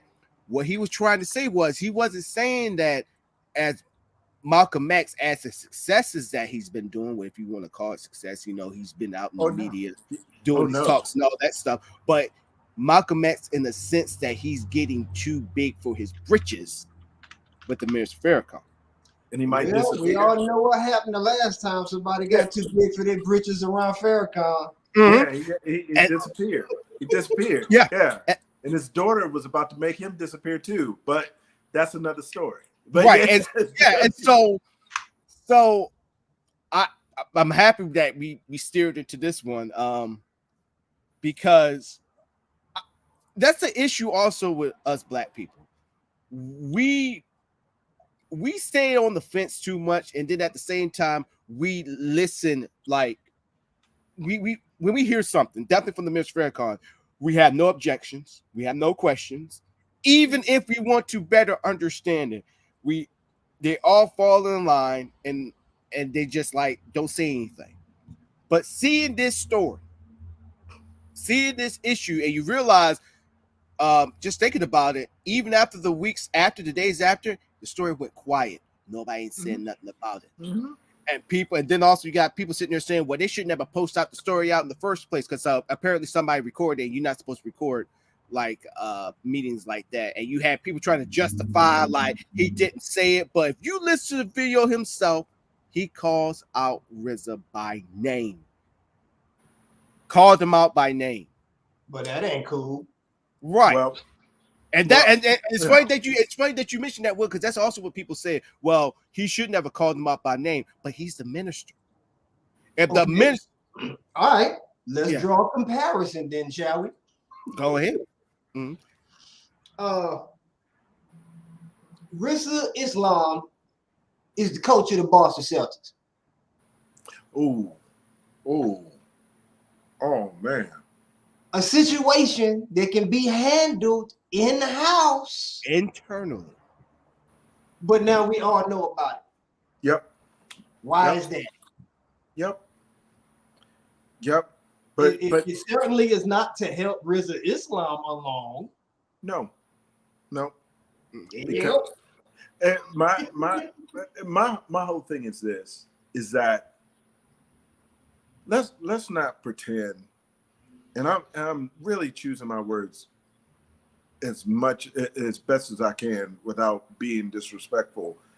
But let's not pretend within this organization that we're speaking of that this type of shit has not been happening for years. Number one, let's go ahead and start with the founder. Okay. So the founder not only had one wife, he had multiple wives, right? And not only multiple wives, he had several concubines and had children with most of those women. And they were young women too, right? But he moved on and Malcolm X called it out. So Malcolm X disappears. That's this is about 20 to 30, about 30 years after that, right? Mr. Farrakhan is introducing his kids with Louis Farrakhan's kids, some of them who were out of wedlock or whatever else, right? As these honorable people. My whole thing of even saying this is that even in Ali, you've seen, if you watch the movie, Ali? Elijah Muhammad Jr. had a deal of doing that on a regular basis. You're supposed to F these girls, but be true to your wife and everything. It was a known thing. And it's not me saying it. It's out there in public, right? So this guy who is doing this, and I'm not blind to believe that the minister hasn't done this also. My whole thing is you're pointing this guy out. Why are you pointing this guy out? Oh, I get it. Because he's possibly getting more popular than you are right now. Booyah. The moment you get bigger than the hand that feeds you, you're a problem. And I'm not saying that that ego is not involved in this. I'm not saying that this is fully true with the hypothesis that I'm coming up with at this point in time. But history has shown you have a man in the ground right now that he got too big for the organization and they erased him. But they blame it on the FBI. I don't know, man. You know my take is on that. You know my take. Yeah. My take is this. I hear a lot of people sit there say there's no black organizations like the Black Panther no more in this country, and I say bullshit. I'm gonna tell you why. Because Nation Islam is the only one. You're not gonna sit here and tell me the reason why the Nation of Islam is still an organization today is because of longevity, the strength of their numbers, and all that stuff. No. Because if we go back, let's travel back. Let's travel back with me. I guarantee you, Elijah Muhammad, and I'm gonna stick with this. And you know me. I hate conspiracy theories, but you know what? I'm gonna have to put this as a conspiracy theory, unfortunately. So imagine tinfoil hat on my head. I guarantee you, Elijah Muhammad got that call from Hoover. What's his name? What's his name? J. Edgar Hoover. Yeah. Hoover's like this. Look, we want Malcolm X, and we don't like your organization, but you got something we want. You give us Malcolm X, we leave your whole organization alone. But you're gonna do it. You go do it my way. He got a speech coming up. I need you to have your lowest grunts cause a scene in that meeting. Cause a scene, and we do the rest. You give us Malcolm X, we leave you alone. Because you saw what we did to the Black Panther, we could do that to you. Now tell me what you just heard. You hear any falsehoods in that? You don't even have to either say if there's falsehoods in that or at all, because look at all the people that existed during that time period, and look who's the only type of people from that time period that's still standing right now. Still standing. Now I know a lot of y'all gonna sit here and say, "Well, there's Black Panther organizations out there still," which is true. Yeah, which but that's true. The watered down. They're the watered down. But yeah, they're not together. Yeah, yeah. Like it goes back to what you say. Compared to how it was back in the day, they're not the Black Panther of old. No. Will, you hear any discrepancies in that story, or you got anything to add? Oh boy! Oh, I got to sit back on this one.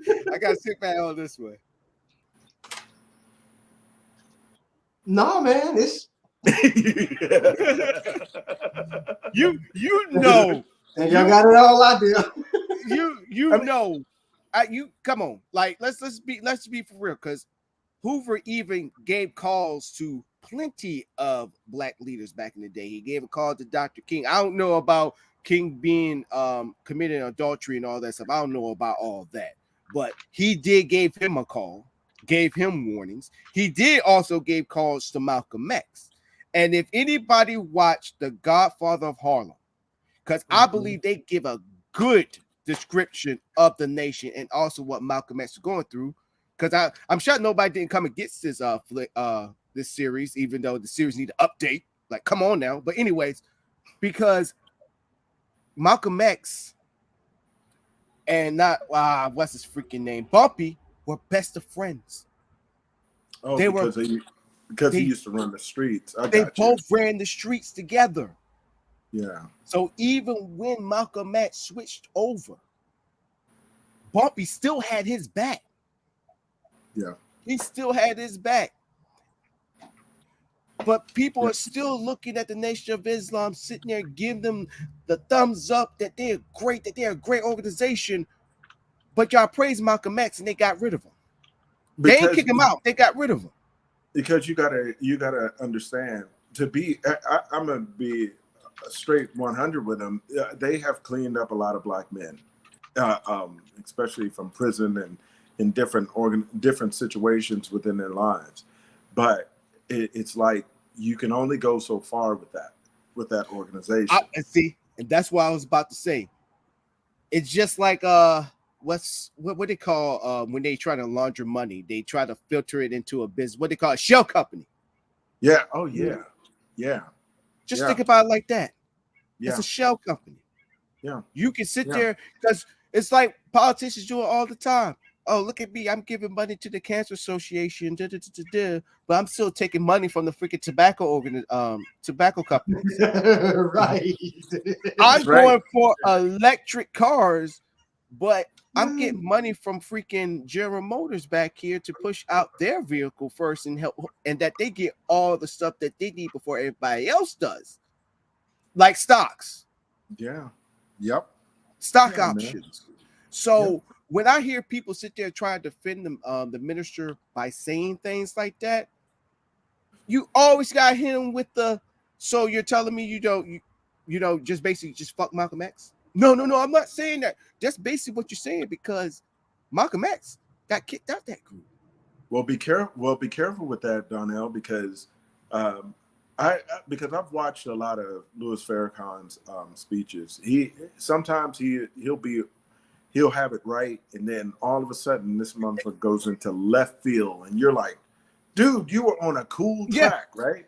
Yeah, but the thing is, he went so far as to say he addressed that, and I think this is why his daughter was trying to snuff him out until they found out and they got cool after that. But he had this bold speech, and he was talking about and I'm paraphrasing, who are you to say anything to us about how we handle our business? I remember that speech. Yeah, he is like, we cleaned him up. We set him on the right track, and then he forgot. So therefore we had to handle him appropriately. And I'm like, wow, really? I was like, this guy still has kids. You know what I mean? Well, grandkids at this point. Well, the ones that are alive and not killed off or whatever else. But dude, yeah, man, how you go ahead and do that when they're still holding the bag? I even think Mrs. Shabazz was still around at that point. Yeah, she was. So I'm like, dude, that's messed up. You know what I mean? But that's you what I'm saying. Yeah. But you bring her to an organization honoring her and her family. I'm like, oh, come on, bro. Really? Yeah. It's crazy. It's like how these record labels send the mama some flowers every year after the little garbage ass artists get killed. Right. We're making a like boatload of money off this garbage ass music, but this person dead as hell. Right. Yeah, we're gonna give you the flowers, but you know, we're gonna lose our millions for this year. We're gonna find somebody replacing. But here's your thoughts and condolences right here. Here's some roses. You know, but like I'm saying about Mr. Farrakhan and this Rizza Islam situation that's going on. This does feel Malcolm X-ish going on, because you got everybody from the nation right now that got a YouTube, that still have a YouTube channel that's out there trying to defend this.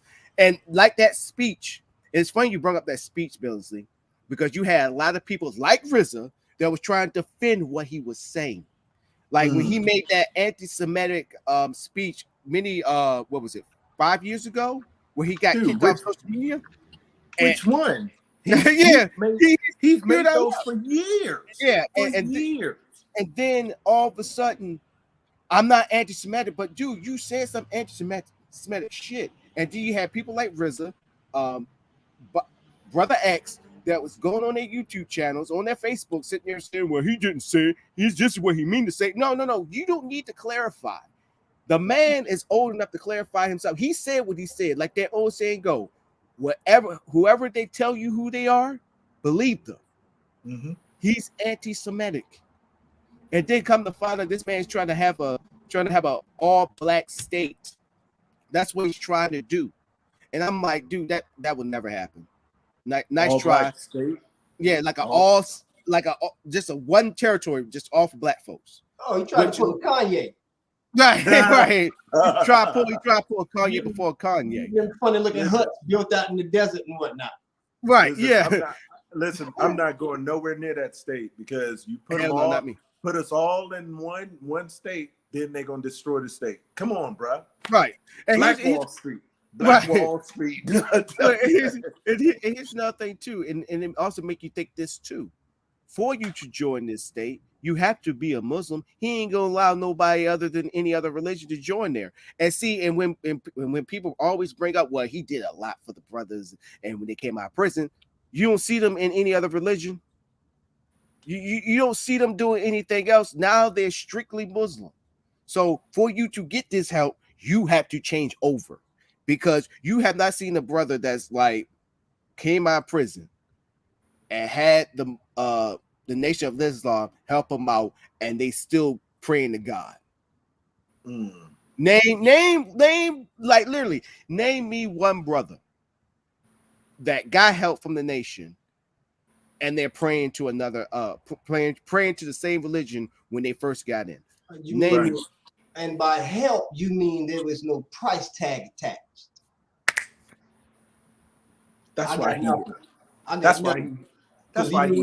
even when they were so-called guarding Tupac in the hospital, there was a price tag attached. Yep. And Billsy, I have to give you a big thank you, man, because I watched a documentary on Muhammad Ali and Dick Carvel, if his name is right. It's a documentary of, I think I say his name wrong, but he was a host back in the day, and Muhammad Ali would always go on his show, and they were the best of friends. Mm-hmm. And they was talking about when he was going through a situation with him about to go to jail because he basically ducked the draft. Mm-hmm. When he won his case, Elijah Muhammad said in a statement, I'm paraphrasing, he said, well, I guess he just loved the white man, he used the white man to get what he wanted and just forgot about us. And I was like, Billsley, I put my hand to the sky. I heard your voice in my head. I told you. Because the dude was broke at that point. He didn't have any money. The nation wasn't helping him. But yet and still, you get this guy or at the craziest time period in his life. And then what happens after he wins the championship again? Here comes Elijah Muhammad Jr.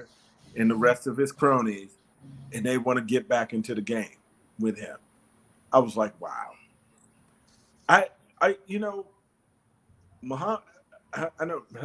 Muhammad Ali has to be one of the most famous men of all time, and has to be one of the most attached to everything.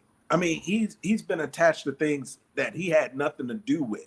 You remember when that guy who when they had this movie about this guy who sold what is that? What is that? Heroin all through New York, and he became so rich over that stuff. Frank Lucas. Washington played him, right? Frank Lucas. Yeah. So the only way that we even know who Frank Lucas was because he got arrested where at a Muhammad Ali match, or he was found at a Muhammad Ali match because he was ducked down that robe, and him and his wife was just. It was his wife that gave him that. If it wasn't for that, he probably would still been that guy, depending. But the thing is, Muhammad Ali has touched so many different lives and everything, and to treat him like that, and I'm not saying that, just because he is who he is, that we should be like bowing to this guy, but to go ahead and treat him like that, I think that was horrible. And that's then worse. I'm sorry, go ahead. No, and that's worse than what Elijah Muhammad had said. I mean, dude, this guy, he was in your circle, and then y'all disassociated with him when he got locked up or whatever else, or when it was a potential that he wasn't going to go ahead and beat this case. But then when he beats the case, y'all want to be on. Oh, it's all great, man. You remember I was just playing, it's crazy. all good. But also, you're forgetting another great boxer who also got his own documentary out too, as well, that the nation screwed over. Who is that? Iron Mike Tyson. Well, listen. Even though Mike Tyson had his issues and had his problems, but when he came out of prison. Listen, you can't convince a man. I wouldn't have backed him even at that time period. I mean, when you got cocaine and all this other stuff in your system, dude, even after he got out that second time, he even said it in his documentary. He was drug induced for a while, you know what I mean? So I get it. I get that portion right there. Yeah, don't mess with that dude. No. Muhammad Ali, yeah, you should have supported that guy, but Mike, nah. But I remember talking to one of my co-workers at the time, one of the civilian workers, and he was like, and the thing is, I was defending the nation with with Malcolm. I said, they helped Malcolm. I'm not Malcolm. They helped Tyson. They helped him out. He was like, no, they took money from him. They took a lot of money from him. I was like, really? I'm like, no. I said, no. He said, no. He said, I read a book on it. I forgot the book he told me. He was like, yeah, the nation was everything from security to the training, even prayer. Mm-hmm. They was paying money. He had to pay his tithing, whatever, and all that stuff. I was like, and then so he was getting double dipped by them and Don King, but that's another story. And so I had to do my due diligence, see the research, and I was like, okay. I went to him. I apologize. I was like, man, I'm sorry. He said, don't worry, man. He said, I get it. I get it. And that's when my thinking of Minister Farrakhan started to turn.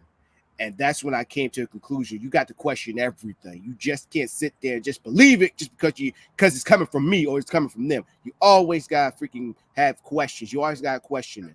Even if it's somebody you truly love, you got to question it. And it's not coming out of a place of disrespect. It's basically like, look, I just want to get a better understanding. So when it come out to watch that it was a lie, I'm in it with you now. Right. I'm in it with you. I'm not going, when the shit hits the fan, I don't want none of that shit hitting me because when I'm standing there with you, that shit's going to hit on me. I learned this from my battle buddy because my I'm not going to mention his name, but it was downrange. His boy kept getting in trouble. He knew what he was doing. He was telling him to stop. But since he was hanging around him so much, you know, you are the company that you keep, even though he wasn't participating in it. Since he's hanging out with them, now they question him, and now they saying that he's doing the same thing to the point where he had to address it to the people like, yo, don't come at me like that. You know I'm a good soldier. I do what I need to do. I don't do none of that shit, so keep my name out your mouth. He said this to leadership. And then he had to go to his boy like, look here, man, we gonna stop chilling. You gotta get away from me because all the shit that you're doing, they thinking that I'm doing it too, which I'm not. That shit's hitting me too, and we gotta cut this off. we gotta cut this. You cool, but you look, you hot. Up. Yeah. You it's getting too hot. It's already hot enough in Iraq, and I don't need to be even 1,000 more degrees hotter. But I want to give you 10 names. And I want y'all to tell me what these 10 people have in common. All right? All right, here we go. Eric Estrada, Shaquille O'Neal, Elvis Presley. Oh, your boy. Dan Aykroyd, Lou Ferrigno, David Zayas, Dennis Farina. You know, if y'all watch what's that, Law and Order? Yeah. Oh, White Cop. Yeah, him. Eddie Money. My boy Eddie Money. Steve Wilkos and Ted Nugent. What they all have in common? All of these people have one thing in common. Oh, I want to go back to Steve Wilkos. You talk about Steve Wilkos, the one from Jerry Springer that has his own show now? Yeah. Dude, I mean, what? They're all male? I mean, that's Masons? about it. But I said Masons.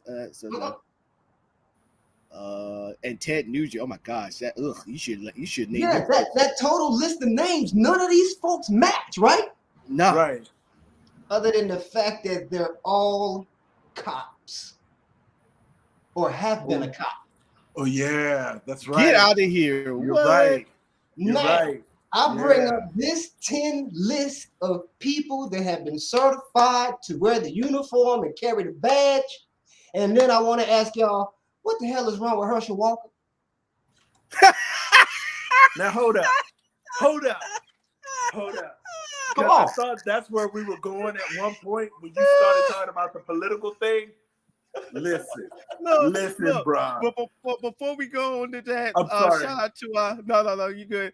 Shout out to our Twitch followers and our Twitch channel. Thank y'all for support. Don't forget to subscribe, like, and share our content on Twitch. We're happy to be a part of the Twitch community. Thank y'all. Tell a friend. Listen, bro. Okay, so my boy had told me about this debate that he had, right? Mm-hmm. So I was thinking, that's kind of crazy, but yet and still, I usually don't question him anyway, because he's one that, like what I was telling you, he sifts through information and finds the real. Mm-hmm. So he told me, watch this shit, right? And so I'm up here watching this debate. And mind you, it was garbage from start to finish. Cringe. It was like a train wreck that you just could not look away from. And I'm not saying that it was only Herschel Walker. His opponent is garbage too. And I was like, yes, I was like, yeah, the I was bastard. like, poor Georgia, poor Georgia. They are in a fix right now. It's almost like how America was when they had to choose between Hillary Clinton and Donald Trump. And I'm like, either way you go, it's going to be shitty. That's the way I look at it. You have a former football player, and sad to say this because he was a former Cowboy, who barely can put two sentences together. My bad. I'm being too. No. Billy. We already there, man. The plane already took. We already 3,000 feet in the air. Oh no, I'm not letting off the gas. I was just saying, I was giving him too much hope. This guy can't put two words together and make it make sense, bro. Then his opponent will get asked a question and he don't even answer it. He basically gives a politician answer and then they move on to the next thing. Somehow the Ebenezer Baptist Church got thrown into this. He's a preacher. I know. We had one. We had a mayor in D.C. who might as well have been one, because Marion Barry, if you can remember this guy, right? Anytime it took my father, I'm telling you, it took my father to help me understand this. He was like, anytime that motherfucker lied, he started sweating, and then he take his handkerchief out and he wipe his mouth and his forehead. And I was like, no way. Sure enough, that lie was coming out. So we're doing such and such. And then he would go on with his stuff. I was like, oh, snap. So with this guy who was the preacher, his opponent, it was like he just threw out answers that made no sense to this debate. And then Herschel Walker is Herschel Walker at this point. It's like with every year that goes, he forgets more or something. I don't know. This guy eats one meal a day, from my understanding, right? So I think it has to be malnutrition. He is not mentally capable of understanding this. He goes out and throw out his mental health thing. Then now, ask him the question: does he get mental health? Well, go ahead. Do you?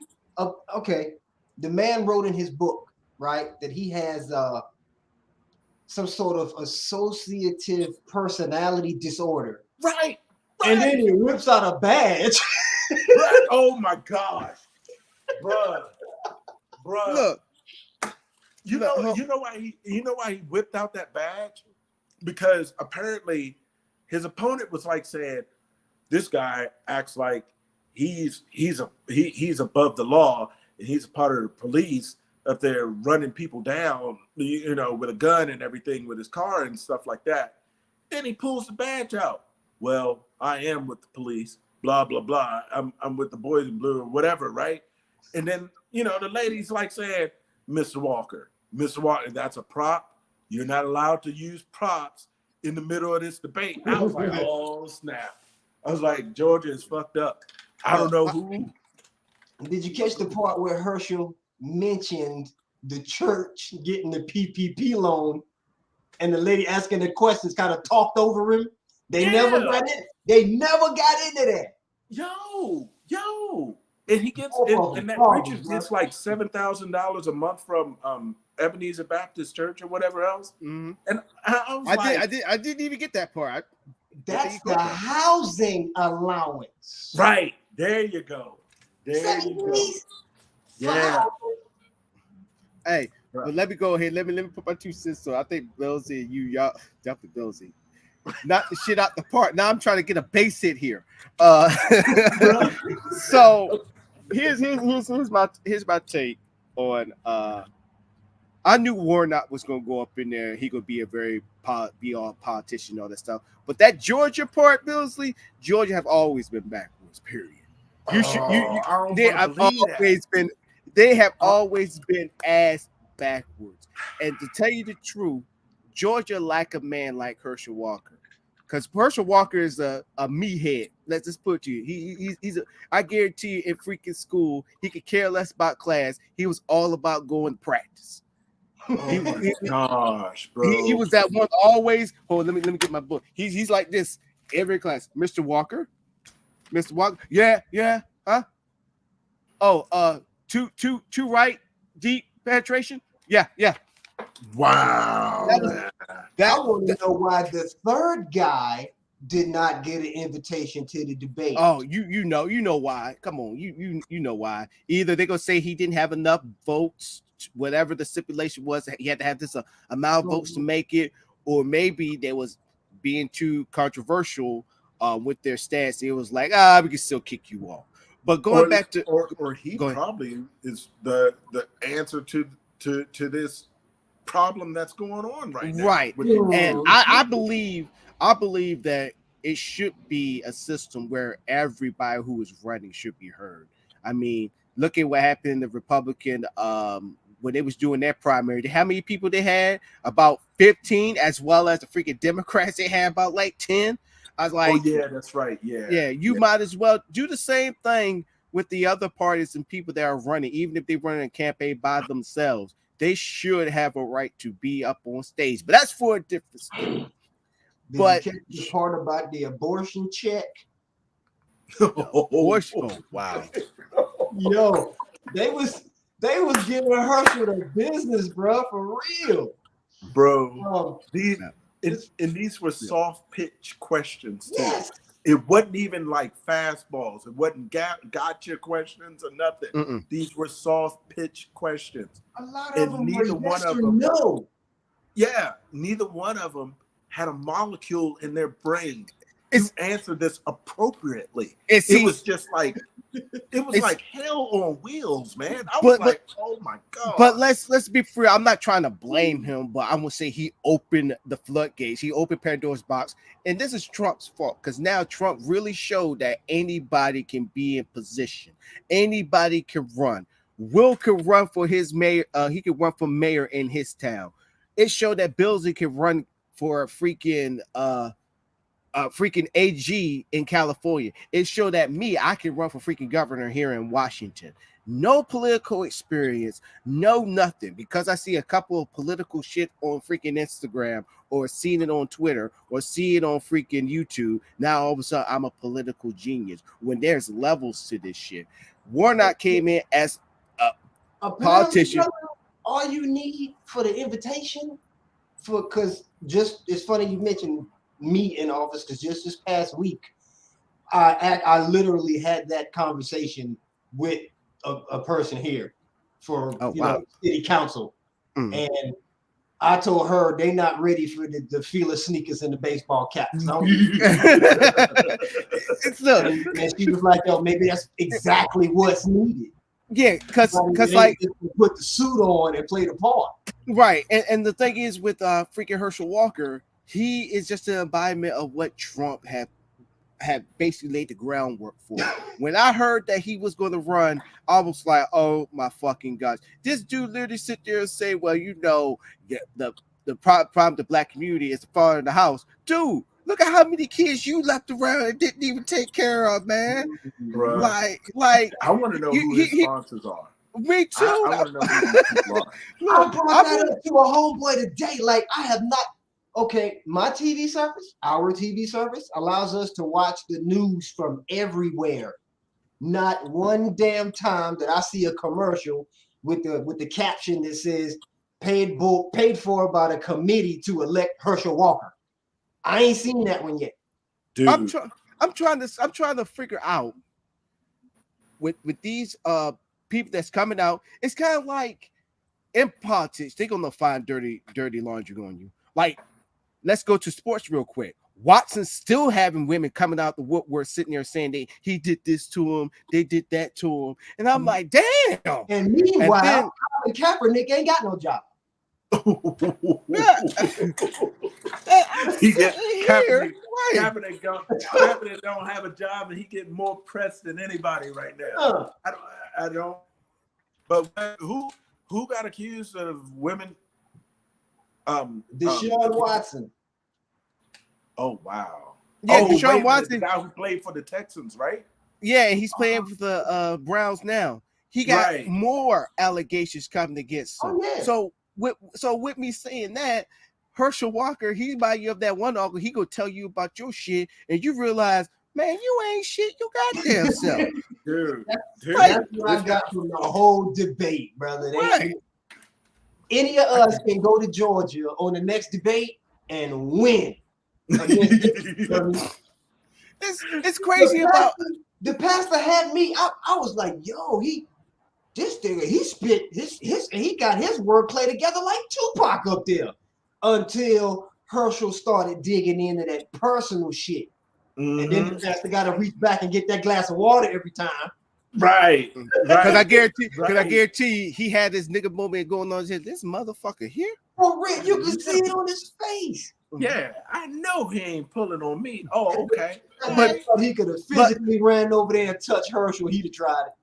But he wouldn't have succeeded on that one. No. He would have whooped that guy's ass. Look, I think the only person that could whip Herschel Walker's ass is freaking Bo. Bo would have. Bo Jackson, you talking about? Yeah. Mm-hmm. Oh, Bo, dude. Bo Jackson. Let's not talk about Bo Jackson. Bo Jackson will fold his ass up like a chair. No, Bo Jackson, and then sit down right after it. Like, you ain't shit. Yo, Bo Jackson would just grab with one hand, just break him on his back like he did those bats. I shook that guy's hand. I shook both of their hands. Crazy enough, Bo Jackson, that son of a bitch eclipsed my hand. It was like when my son was born, and I grabbed his hand. Like, that's how big his hand was. Damn. Like, if he slapped my face, dude, half of it or not all of it would fall off. That's how big his hands was. Yo, bro, I'm telling you, Bo Jackson. There are stories to this day. They treat that guy like John Henry. Like he got them type of stories. Like, he threw a rock from one end of the street and he hit somebody in the head like 2 towns over. I was like, dude. Yeah. I was like, stop. Stop lying, bro. Come on. No, man, for real. He did that. He like outran a train. He turned over 2 cars. He got like 14 kids out of a burning building. I was like, if you saw the 30 for 30 for Bo, he's like, okay. Right. You know what I'm talking about. Yeah. He like okay. All these stories that they have for this dude. I was like, is this John Henry in the flesh, bro? Yeah. I was like, damn, okay. And the thing is, he got a workout gym in his house, and he says, I have not touched not one machine. It was dust on the weights. It was dust on them. You ain't shit, bro. Man. Yeah. He said, and the freaking reporter had to look at him like, hold up, say that again. He's like, yeah, I just put this down here just for show. I don't even touch any of the damn weights or nothing. See, and I was like, that's stuff that's what makes me mad about God sometimes, man. How you give a man them type of abilities? I got to go in there and work for mine, but this dude, he don't got to work for nothing. He just come through, dust on the weights, come to practice when he wanted to, outrunning everybody. You outrun everybody on the field and also on the game. Listen, this is how petty I am right now. I ain't buy it. My parents bought the game Tecmo Bowl from the original NES series, right? So I'm playing. I got the Redskins, right? Because that's when Doug Williams played for that team. He was in there for that team. So I was like, man, I'm a black quarterback. So I'm up here doing my thing. I play against the Los Angeles Raiders. It's the last play of the game. I'm in the lead. I think I had I was like a game, 7 points or whatever. They gave the ball to Bo Jackson. Let me tell you, I ran all up and down that field, and I could not catch that son of a bitch. I could not catch him, and I was like, "Oh my gosh!" So I was like, "I'm about to lose this game. If he scores, I'm losing this game." And then all of a sudden, I had that one guy. You know how you had that one guy that's like this close to him, but it's like if you slide, you might get him. I slid, I couldn't get him. And then he kept going. And then I turned the game off. That's how mad I was. I think we all been there with our games. It's like, man, F this. I made a mistake. I made a mistake on the PlayStation. But go ahead. Yeah. Go ahead. Oh, you made that mistake on the PlayStation? Yeah, because when I was trying the old PlayStation when the thing's still spinning, I hit the open thing. That thing, I'm like, oh, yeah.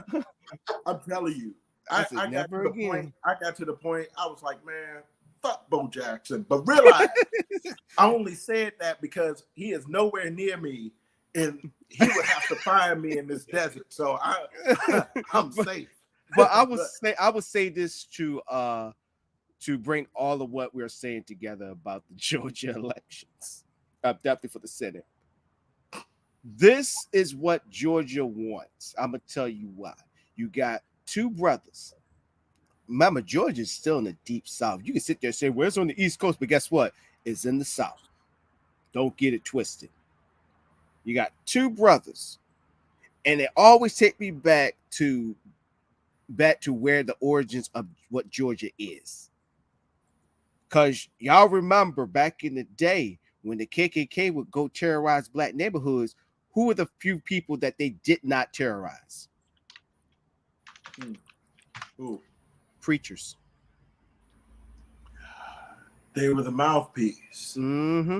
Because they will be like, because I took this from the story from a head coach. It was and you know how much I can't stand the SEC, but I love watching stories. They did a 30 for 30, and they have like an SEC series of a head coach who used to play for Alabama when Gil Bryant was running it. And he talked about how he was growing up in the South, where his dad, the KKK, called his dad Sugar. So they didn't mess with him. So basically, when anytime they had like what's going on, he always told Sugar. They call him Sugar. They was like, "Hey, we about to come in. We about to fuck shit up. You make sure that you're not there." They always gave him warnings. So Georgia, they can sit there and say how integrated they is, and Atlanta's black and all that stuff. That's nice, but Georgia's always going to be Georgia. If you still can drive through Atlanta, you still damn rebel flag. Not much has changed. Just saying. Wow. That's just me. So they would love to reelect Warnock in there because he's a preacher man. He's soft spoken. He just, he goes with flow. He listens to the people, just like a regular preacher. And he's going to give you people following him. Right. You give sermons and all that great stuff. Ain't nobody following Herschel Walker, bro. No. And which I'm going to lead to Herschel Walker. I don't want that nigga to the liquor store or something. Because Herschel, I'm going to tell you about her. Let me hit you up on Herschel Walker. The reason why they love Herschel Walker too is because he's a football player. He's a legend. Whoa. He played for Georgia. He still got the rushing record in the freaking University of Georgia. They love a good they love an athlete. He entertained them for years. When he went to USFL, they would sit there and say, look at him go. Then when he came to the Cowboys, he was part of that infamous trade to the Minnesota Vikings. They still loved him. This man, second to freaking Bo Jackson, he was the greatest running back that was ever produced. They still respected that man for that. He is still being praised in Georgia as we speak, as he should. I'm not trying to piss on any of his accolades. Herschel Walker was the man. If I was freaking owner and he was on the draft pick, hell yeah, I would draft him. I would. Here's all my first rounders. Herschel Walker, I got you. So what I'm saying is, this is what Georgia wanted in the first place. They don't want to have a outspoken Negro running for their state. Let's be clear and for real. No matter if they on the left or on the right or in between, they never gonna have somebody speaking on about black issues and how Georgia is fucked up and all that stuff. It ain't gonna happen. Wow. Trust and believe. So if you look at it like that, you understand what I'm saying. And y'all know the people that I'm talking about. They love the preacher because the preacher's not going to be that loud. And they love the athlete, the entertainment. This guy's a stud. He gave us a national championship. He represented Georgia when he was in the NFL. So, Trent, you know right. Yeah, all that. Yeah, and see, and y'all know me, I'm not ashamed to say it. I'm a Democrat, I'm a progressive. But also I can see through the bullshit too as well. I'm not the one that's gonna sit there and say, you know what, let's go, Warnock, let's go. Right. No, Warnock, you didn't sound like you were for the people, man. You sound like you're comfortable up there in Washington. Very comfortable. And Herschel Walker, you just saying all the talking points that, yes, you're talking about it, but you just take it to a place where even the people that believes that mess is saying, yo, man, what the fuck you talking about? Right. what you talking about, the good air and the bad air, and you had the people still clapping, but I knew it was a couple people up in there like, what the fuck this dude talking about? That's I'm glad you said that. That's what confused me. Yeah. Because when he was saying some of these confusing ass answers, I was like, who the fuck is clapping? What the hell are y'all doing? Yeah, I was like, who's clapping? He like they need their ass whooped. Whoever it was. I was like, dude, that's crazy. It's crazy. It's crazy for people that believe that shit and they hear him talking that they're like, oh, whoa. They make them think about it. They even make the emotional damage. Emotional damage. It's like some of his college teammates with him. That's who was doing all that damn clapping. Yeah, because that will make the person that believe in what he was trying to say, make them think about the things that they're thinking about. Maybe this was wrong. Maybe I should be. Maybe the people that was against my argument had a point. I showed a younger guy one day that he did not believe the stuff about religion that he himself was talking about. You know what I'm saying? I asked him, did he consider all sin to be the same? Right? Mm-hmm. And then I gave him an example of two types of crime that in the religious sector could be considered sin. Right? I gave him Adolf Hitler, who was responsible for killing over 6 million people directly or indirectly, you know. And then I gave him a single person that killed a single person. If no sin is greater than the next, why would he choose to send Hitler to hell immediately, but have to think about the single person that killed the single person? Right. He sat there perplexed about that. I mean, his brain like just poof. Was he young? Young guy? Yeah. That's why you do that to that? Yeah, that's why. He was. Yeah, he knew. And that's why I believe that we're all gods. We create our own reality. I believe that you gotta be spiritual. You know, Tupac said in several songs, he referred to God as being a woman. You know, which to me made a lot of damn sense, given some of the irrational shit that goes on in the world. Very chaotic. It's wild, man. Yeah, it's wild. Speaking of why, I wasn't even expecting us to go longer the show. So since we still here, we want to shout out to our Facebook people. So thank y'all for watching on Facebook. Don't forget to Bills, if you wouldn't mind pointing at that share tab, if you don't mind. The share tab? It's right there. Right there. So we got the share, we got the don't forget to love and like the show. All thank you so very, very much for tuning in, and thank y'all so very, very, very much. I told you I came ready for the show today. I told you I came ready. And I'm still working on some more stuff, Bills. I need to work on your tab too as well. And since we're doing that with one of our panelists, y'all know Beast Johnson. Unfortunately, he's not here on the show, but I promise you, he will be back on the next show. But I will tell you the reason why he's not here for this one is because Filthy is back on the scene. Yes, ladies and gentlemen, the critically acclaimed Filthy series is back on YouTube. You can go to skyzone.society, go to their YouTube channel, catch up. Season 2 is already up, but you can catch up with season 1, and I'm already a freaking fan of the show. When I first watched it, it will have you hooked. I still want a cameo. Work that out, please. Cameo. I want to be like a podcast or a radio show host or something. Cameo, but yeah, check it out. Filthy is back. Will we be reaching out to them for the network? I actually reached out to him, and he said for now, for the show Filthy, because I really want Filthy to be up on there, but he wants to keep just to stay on YouTube for now. I said, okay, cool.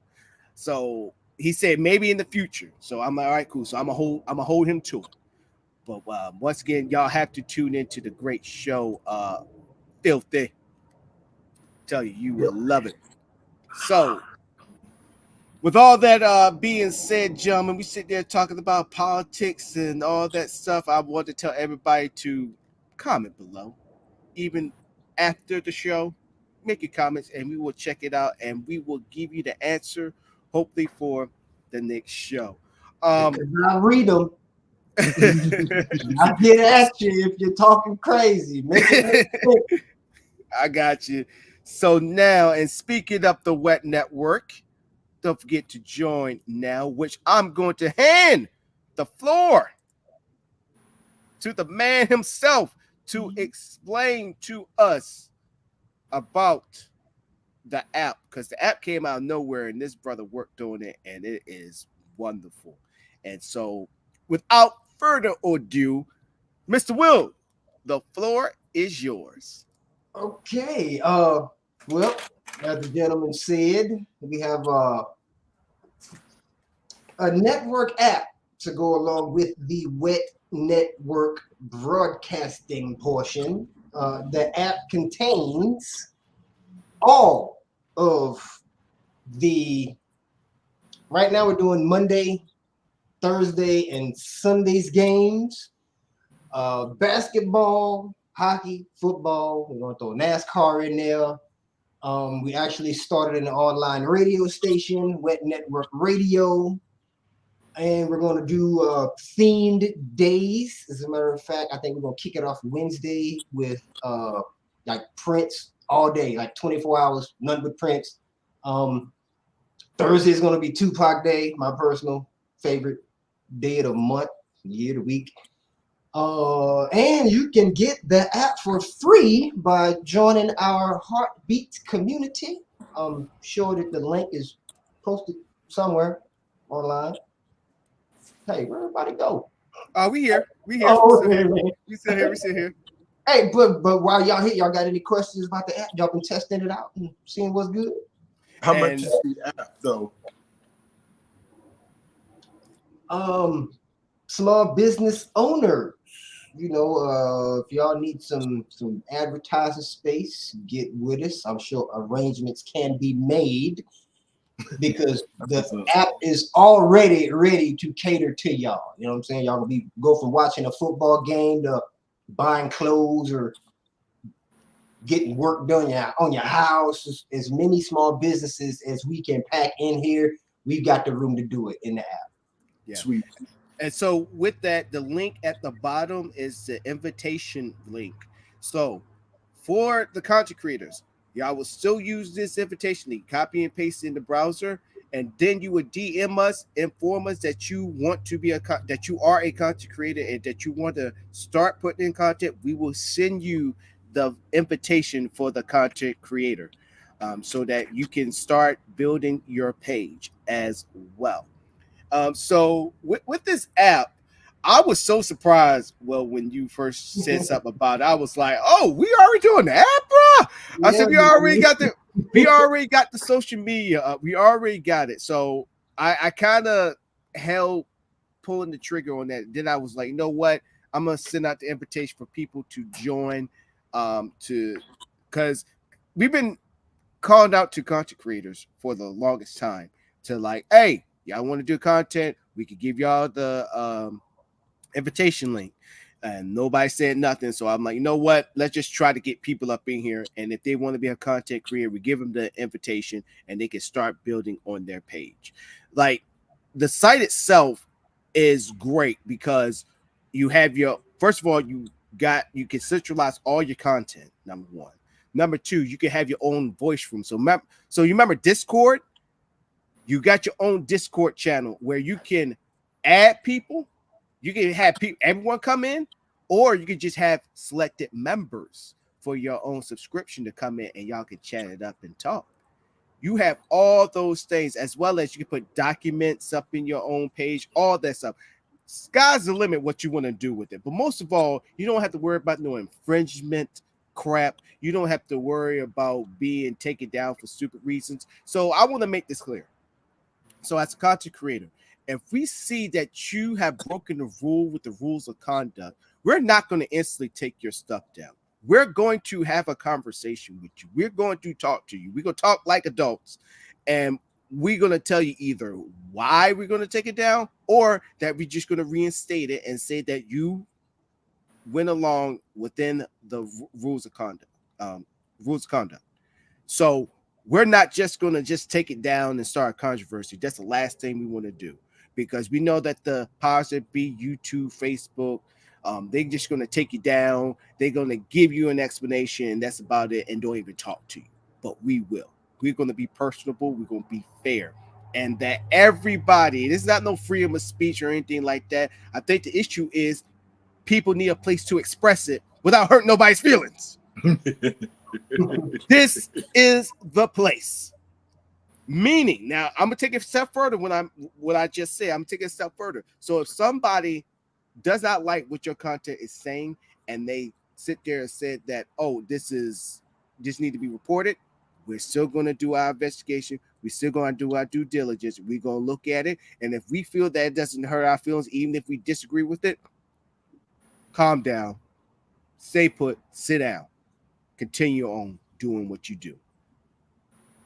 And you talk about, there's not going to be that much content I'm going to disagree with personally, unless it's just flat out stupid shit. Right. Don't create no videos of you chopping up animals or some shit in your backyard. Now, unless it's barbecue. Unless it's fried chicken.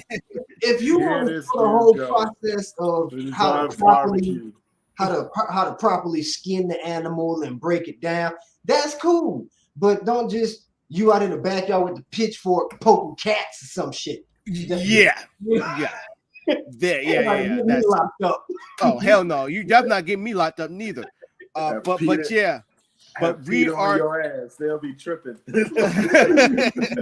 So which lead me to this. So Mr. Billingsley, now I know that you've been going through it with Facebook for with some things.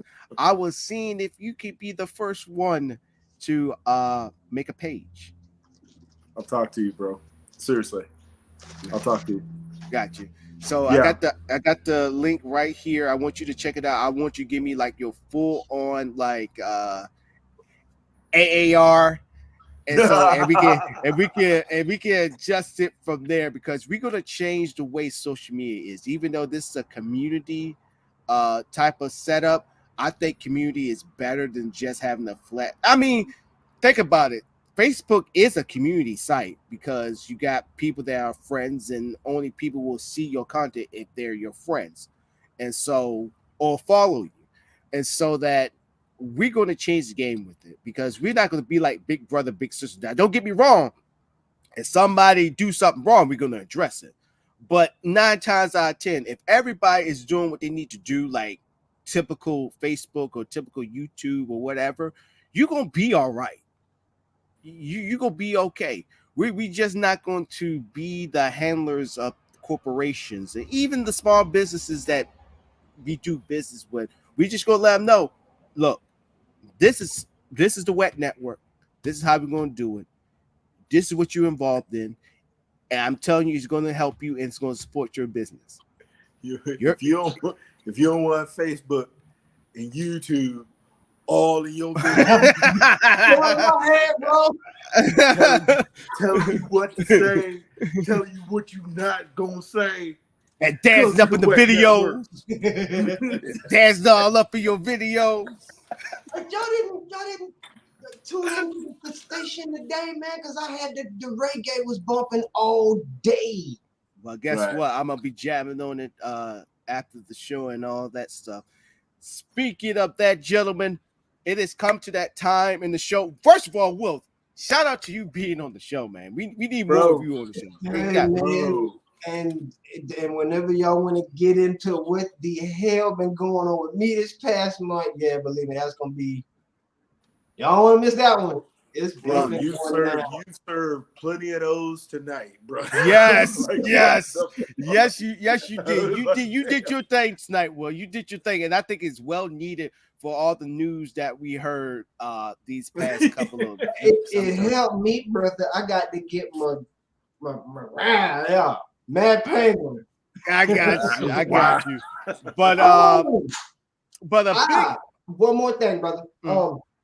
And this is gonna be a surprise to you as well, because you didn't know I was cooking this up. I was thinking in December, around in time for Christmas, we have a little giveaway, right? Oh my God. I was thinking about this for the past 2 months, giveaway. But go ahead. You read my mind. I was thinking, I don't know if you've seen some of the designs on Facebook, what I call the Buzz City collection. Yeah. All right. I'm planning to have that finished up. I wanted to redesign some hoodies and whatnot, but wrong one. Yeah.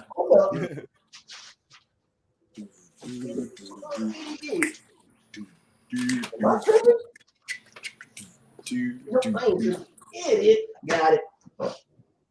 Okay, we got these coming in all shapes, sizes, and denominations, but this was the first one.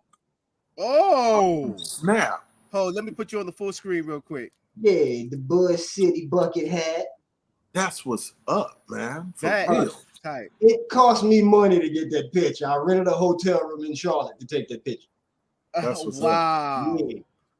So I'm thinking by now Christmas, we gonna pick somebody from the Heartbeat community at random, and we're gonna lace them up with the hat, the hoodie, and the matching shoes. Okay. Oh, wow. Oh, yeah. I like that. So yeah, I think we need to start doing giveaways on this show too as well, but mainly for the Wet Network too as well.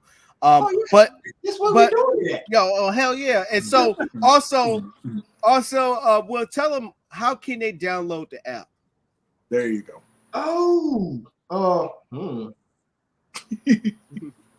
I thought I sent that link already. Yes, you sent the link to me. Yeah, that's it. Just post that. That's how they get it. Once they get that, any updates we make, they just gotta hit the update button on their end. I'm making it so easy a monkey can do it. Yeah, so what I'm going to do, ladies and gentlemen, I will post that out tomorrow. For anybody who's watching the show tomorrow. Look at it. Check out that hashtag Fade to Black page and follow down low. I will share it on our page as well as my page as well. And also I'm gonna send that to you, Billsy, so you can share it on your page. Will, you're already on it, so I don't need to tell you, you already tagged me in it. So so download the app, and it also shows gonna be up on it, which once again, Mr. Billingsley, I was wondering with you being in the Wet Network that you can put your podcast up on the radio station too. That'll be cool, man. Yeah, seriously. Billsy got his show that he does on Facebook. I just know I gotta be consistent. That's all. I gotta be real consistent, and that's the main thing. If I'm gonna do this, I gotta be super consistent, and I'll do that. You know what I'm saying? So that's the main thing. Brother, get it to me. We'll get it out there. There ain't nothing but a button push to me. I see, and you realize why he's one of the CEOs, Billsy. So, I see. We got all this done. Since last Monday with the since app, last Monday talking about it, and the whole thing just. I mean, while we were sitting here talking about it, I was building it. The whole thing came together in like a matter of days. So right now, I'm getting into it right now. Hold on real quick. Let's check it out. It's updating. So while I'm doing this here, I'm gonna save this for my final thought. But Billsy, it's been a while since we went to the Tower of Power. Only thing I gotta say is we'll sit back. This is the last part of the show where we do our segments. I have my final thought, and then everybody else had their theme segments, and Billsy happens to be one of them. But first of all, Will, thank you for being on the show. Yes, sir. Hold up, let me see. Hold up. Let me see. On that, we're at the part where we're about to do the final thought. First of all, I'd like to thank everybody for being on. Will, once again, thank you, Billingsley, and then our sponsor, Cheddar Boy Popcorn. Thank you for them sponsor. Don't forget to try out their cheesy barbecue. But Billsy, are you ready? You know it. It's cool. Here we go, ladies and gentlemen. It's time to go to the Tower of Power. Too sweet to be sour.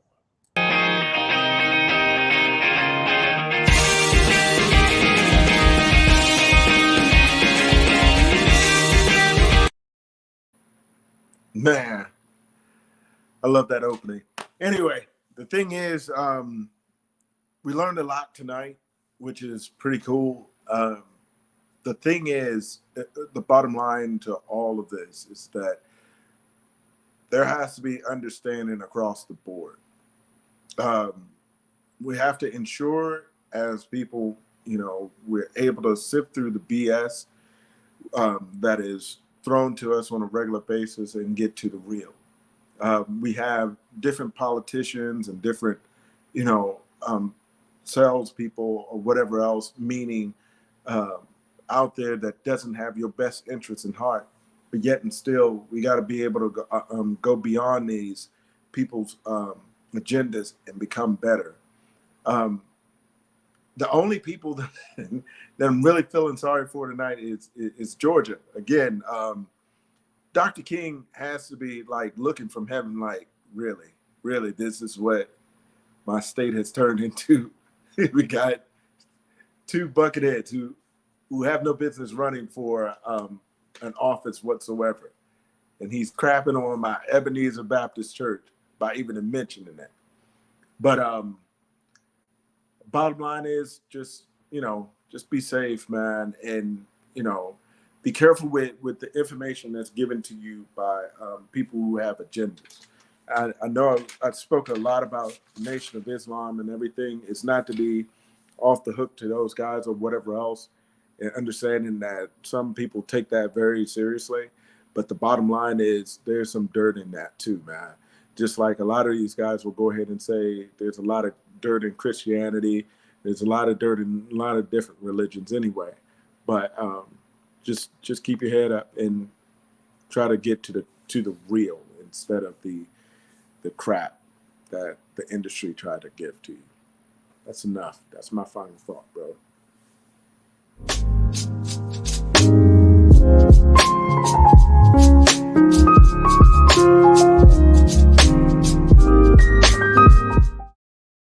All right, I am here right now, right to one of my boys. He's a Eagles fan. He about to give me crap about his boys winning, but anyways, he kissed my ass, but I still love him though. Right now, my app is actually having issues right now, but my final thought is this. We did bring him up. We kind of talked about him. His name got brought up one time in the show, and that was it. Kanye West. It's funny. I saw an Instagram post that blew my fucking mind, where this guy literally said, after that video, the infamous video of Drink Champs, he said, I can't believe we go from college dropout to him supporting white supremacy. I can't believe this happening now. I'm paraphrasing what the post said. And then I wrote, and then seeing the other mindless comments like, oh, I can't believe it. Man, you speaking the truth. I wrote, and I said, dude, I said, you late. He been doing this shit for years after he made that slavery was a choice. He's been doing it since. I can't stand people who sit there and, because people say, you got to separate the artist from the person. Nah, bullshit. I'm going to tell you why. Kanye is a man just like everybody else. I'm not like everybody else. Take that back. What Billsy was telling me is kick my ass right now. Kanye is a human being like everybody else. He's a man. He's a father. Yes, he's worth $1 billion on paper. Yes, he has a lot of influence. You cannot sit there and say, well, you got to separate the man from the artist, from the designer. Because if it wasn't for the man, he wouldn't have all these accolades, all these avenues of revenue. Ooh, avenues of revenue. I'm at the write that. Will, you ain't taking that from me. I'm keeping that. Avenue of revenue. I'm trademarking that shit. Anyways. And you too, Billsley. You ain't taking that from me. You know what? That's gonna be. It's not gonna be final thought no more. It's gonna be the avenue of revenue. That's for Mayo. That's for Mayo. Avenue of revenue. He gonna like that shit. Anyways, that's right, of course. He is, like I said, without the man Kanye West wouldn't be Kanye West the artist, Kanye West the designer, Kanye West whatever. Let's stop using that excuse. Just like I get sick and tired of hearing people say, well, you got to separate business for personal. It'd be the same person that fuck you over, that see you in the club, because it happened to me, be all cool with you. Like, what's up, man? Are we cool? No, motherfucker, we ain't cool. What you did at work today was not cool. Number one, you embarrassed me. Number two, you made me look less than who I am. Number three, you will jump all crazy on me and knowing that I'm not in the position to say anything back to you, because if I said something back to you, it's going to be disrespectful and you can kick me out of the military. But now, since we're not in uniform no more, we after hours, we cool now. We as y'all would say, oh, now we boys now, we friends now. No, I do take this shit personal, because if I had a family, then you be affecting the food that goes on my freaking kid's table. Me giving my wife a brand new car, me paying the mortgage, and buying me something all I care. So basically, when somebody say it's nothing personal, it's just business, just know it's a code word for I'm fucking you, and I can do it. And there's nothing you can do about it. The biggest issue with this community with our community, the black community. We give these people so many damn passes, it's fucking ridiculous. But we could go after the freaking Democrat Party and won't even know who is causing the problem. We like to generalize and thinking that that's the argument. That's the argument, and that's the issue, and that's the problem because it's the Democrats' fault. Then who in the Democrat Party are you talking about? Who? Who's the person? What agenda did they put out? You got this who, what, where, when, why, and how that you're not answering. But you don't give that same energy to Kanye West, who makes stupid ass comments, chilling with the fucking Candace Owens, who fucking hate her goddamn self. And he just bought her husband's freaking failed social media platform with the full white supremacist for $1 billion. You want to talk about finesse? That's exactly what she did to Kanye. But Kanye in the same bracket talk about the Kim Kardashian kidnapping his kids from him. Really, my dude? Now, for people who do not like the Kardashians and all that stuff, I always consider myself a pro Kardashian because I'm like this. They making money and you're not. They're staying in the limelight, you're not. But for what he did during their nasty divorce, for any sane person to sit there and say she deserved that, you are what's wrong with this country. Him going at Pete Davidson, threatening his life and all that stuff. Bruh, y'all not together no more. Let him and Kim live when they were still together. But Kanye was the big bitch out of the whole entire thing. So my take is this. And God will say it's like Lizzo saying she's cool in her skin, but selling my shit. But we need to stop saying that Kanye is a cry for help. He's having a mental issue. No, that's not a mental issue. That's Kanye. That's Ye. That's him. Like what I said this quote, I'm going to say it again. Whatever they say, believe them. Whatever they do, believe them. This is Kanye West, y'all. Stop giving this man a pass, because if the earth for some reason had this civil war that y'all all keep saying, which is crazy. I was at the freaking horse track the other day, and only thing I could hear is these two old white men sitting there talking about the elections and how a civil war is going to be happening, and distracted me from my winning horse because I wanted to say something to him, but I was trying to mind my business. Look, see, that's how you mind your business. But you think Kanye West is going to be fighting with you? You think that him making that College Dropout album is going to be any indication that he's all about you or be with you? See, people got to think about things like that. Like, I guarantee you, with Billingsley with the Hulk Hogan shirt on. Now, I know that tape of Hulk Hogan coming out saying all the racist stuff and all that stuff. But I guarantee you, if it came down to, I guarantee you Hogan would have Billingsley's back. I said what I said. If it all came down to it, he said, come on, brother, I got you. Because I know Billingsley would do the same thing for Hulk Hogan if he was down and out. If he saw Hulk Hogan on the streets right now, homeless, I guarantee you Billingsley would do anything to help him out. He'd be like the black version of DDP. Rest in peace, Scott Hall. But what I'm saying is this, and y'all can go ahead and say whatever y'all want. Fuck Kanye West. Stop giving this man a pass. He don't got no screws loose up in his head. This is him. He's all about the bag. He's all about making y'all talk about him.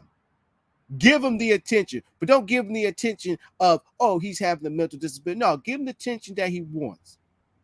Tell him that he's an overrated producer and an overrated artist because he haven't made a big album since freaking College Dropout. Because if that's the only album y'all can mention that was great, that should tell you something. Kanye West is overrated. I said what I said. The man don't give a fuck. Well, in his words, when he said to George Bush, Kanye West don't care about black people. La la la la. He already got his money right. I said what I said. Mr. Will, flow's yours. Oh no, I ain't got no final thought, brother. None. I'll get them all out the way early. Okay. This guy playing. Are you playing Easy in the back? Oh no, man! The radio station bumping, man. I've been. Oh my I god! I even listen. Hey, like, I was about to say So, that's a so- home run straight out, man. Like, dude. Yeah, that was perfect, Will. But anybody else got any last points before we head on out? Dude, you hit everything, especially Kanye. yeah, I thought that was a nice touch. I was like, damn. Look, But like you said, man, everybody, people don't want to. They want their opinion to be truth. yes, You know what I'm saying? And when you people don't accept their opinion is truth, that's where the anger come from. That's where the animosity come from. It's just your opinion. right. Yeah, you can back it up with the facts and the figures and all of that, but if you're not directly involved in the situation, Mm-hmm. even with you having the facts, it's you just stating your opinion, and we're all entitled to one of them. Right, and I think that's the biggest issue too. It goes back to what Billsy. I keep going back to old shows what Billsy said because it's ringing true, man. Because not everybody got something to say. Everybody got something to say. We gotta have to sit back there and listen. It's like no, and that's what the biggest issue that I have. Not try to prolong the show, ladies and gentlemen, but I gotta put this point out because Will brought up a great point, and what Billsy is saying is ringing true. You got too many people sitting at the fucking table. I love it to the point where back in the day, when they literally said, if you hear somebody saying something and it's stupid and far-fetched, get your ass from the damn table. We should have people that can have common sense, can think critically, and actually ask reasonable questions and give solutions. But see, we got too many people that just think that, oh, I can talk about whatever I want to. Oh, you hurting my feelings. Oh, here you go. Here, we're gonna pull up a chair. Now they're the ones at the head of the table now. All the people who have critical thinking and use common sense, it's only like 3 at the table. It's only 3. Now all of a sudden, all this conversation that we try to avoid talking about that has no merit, that supports nobody, that leads to nowhere, offers no solutions, are now the topic of the world. Not the topic of discussion, but of the world. Not of the day, Craig. Not of the hour. Not of the freaking midnight or midnight hour in the morning. It is the world. And it's like, what are we doing?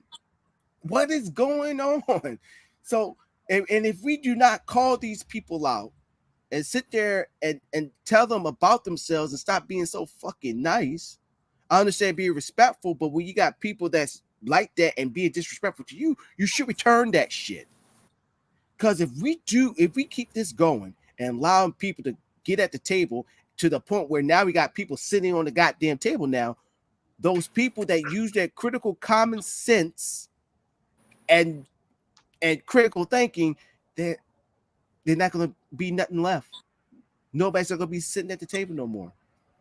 It's like what Eric Bischoff said in the days when WCW was going down. The inmates is going to run the fucking asylum. Yep. And I hate to say it, I think it's kind of like that now. It's just one side of the precinct that is. Mm-hmm. But eventually that shit is going to spread like fucking wildfire because that precinct going to be like, oh shit, look what they doing over there. The freaking wardens and all that stuff. The warden don't know anything about this. Oh, fuck that. We gonna do our thing too. And that's what is happening. That's worse than a fucking civil war. That's worse.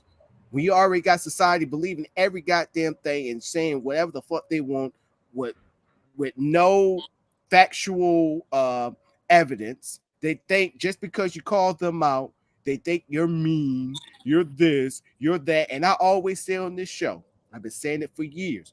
When you put yourself out there on Jump Street, you deserve as much as the rocks and roses thrown at you. And it's no longer your damn opinion. It's your statement. Because even though you got millions of people understanding what you're saying, you got to deal with that 10 million over there that's sitting there saying, no, you full of shit. It could be a simple little saying of me saying that Pepsi sucks. And I'm a Coca-Cola fanatic. I would have people who love Coca-Cola being like, yeah, you right. But I'm gonna have 10 million Pepsi fans gonna be like, man, fuck you. You better hope I don't see you in Walmart. Don't you say nothing about Pepsi, man. Just like Eddie Murphy said about when he was talking about Stevie Wonder, like this one part. Did you talk about Stevie, man? So Stevie is a musical genius. Yeah, and so we have to understand, like, when it's your opinion is when just the three of us and we not lying.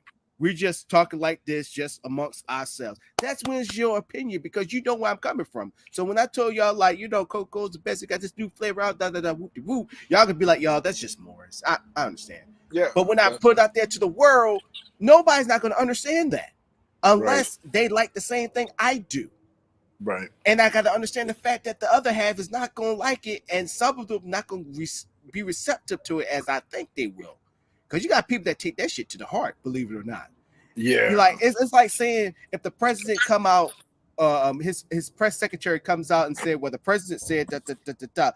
She ain't gonna be like, oh, it's the president's opinion when the reporters start asking questions. Oh, it's the president's opinion. No, that's your statement. They're gonna put that shit in big bold print.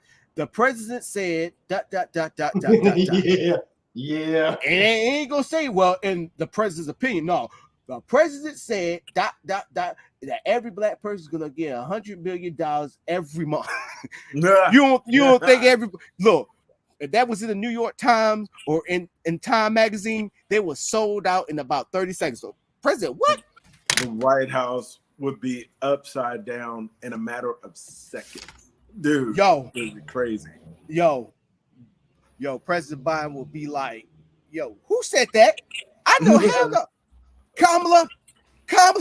who said that? And Kamala gonna be like, well, you the president. I'm just the vice president. You can go ahead and say that. No, that's not what you didn't say. You can say goodbye to all your black votes. Mm-hmm. You can say goodbye to it. So what you gonna do, Mr. President? I know he could be like, this is more larky. Like, man. I don't know. Yo, look, for some reason, I got a feeling something like that might happen. I don't know. Yeah, I don't know. Yo, in the words of Cedric the Entertainer in the barbershop, he like, man, every nigga gonna have a Cadillac in that driveway. Dude's crazy, man. No. I ain't gonna have a Cadillac. I'm having a Lincoln. I'm be the one with the Lincoln, but I mean, everybody gonna be like, what? Did Dave Chappelle into the episode on that too? I'm pay. Yeah.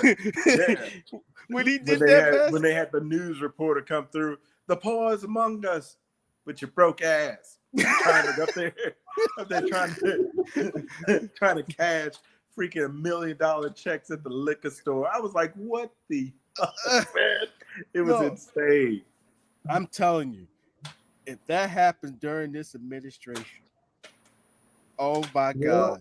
All it takes is for, one person to be unhappy with another person, and then things starts to happen. And then we start finding out about dirt. Mm-hmm. And that's why I always say super PAC. But that's for a different day. We got to head on out. As for our special guest, Will, thank you for explaining the app. Hopefully you could be on the show for more. Oh yeah, you ain't got to call me special no more. I'm gonna be here. All right, cool. All right, hey, we gonna hold you to it, as well as my bro Billingsley. The power, feel the power, and me as your greatest host, Donald Much. Thank you for tuning in. Thank our sponsor, Cheddar Boy Popcorn. Once again, let me go ahead and show that beautiful art, if you want to call it art, up there. Brand new flavor of the, oh my goodness, the cheesy barbecue. I'm gonna show you their link once again. You could get a bag. RealCheddarBoyPopcorn.com. Once again, RealCheddarBoy.com. Get yourself a bag of this cheesy barbecue goodness. They got other flavors too as well. Bags are $8. I think they dropped back down to $5. Don't quote me on it. But get your bag today. And we are outro. Thank y'all for tuning in. Next Monday, we're back. Hopefully, we have everybody else teach Bees. And Monday Mayo, he gotta make his little entrance in too. So look out for that. But ladies and gentlemen, we're gonna head on out. Catch y'all later. Y'all have a good one. Bye-bye. Be cool. Yeah, I'm pippin', flippin', spittin' these lyrics. Got you feeling what I be saying, like you caught the Holy Spirit now. I done went through some shit up in my past, but it fertilized my future. Now I'm harvesting my cash. I like them pretty, but they can't be hot, so did it. Talking like I'm gon' buy what you want, you think it's silly, girl.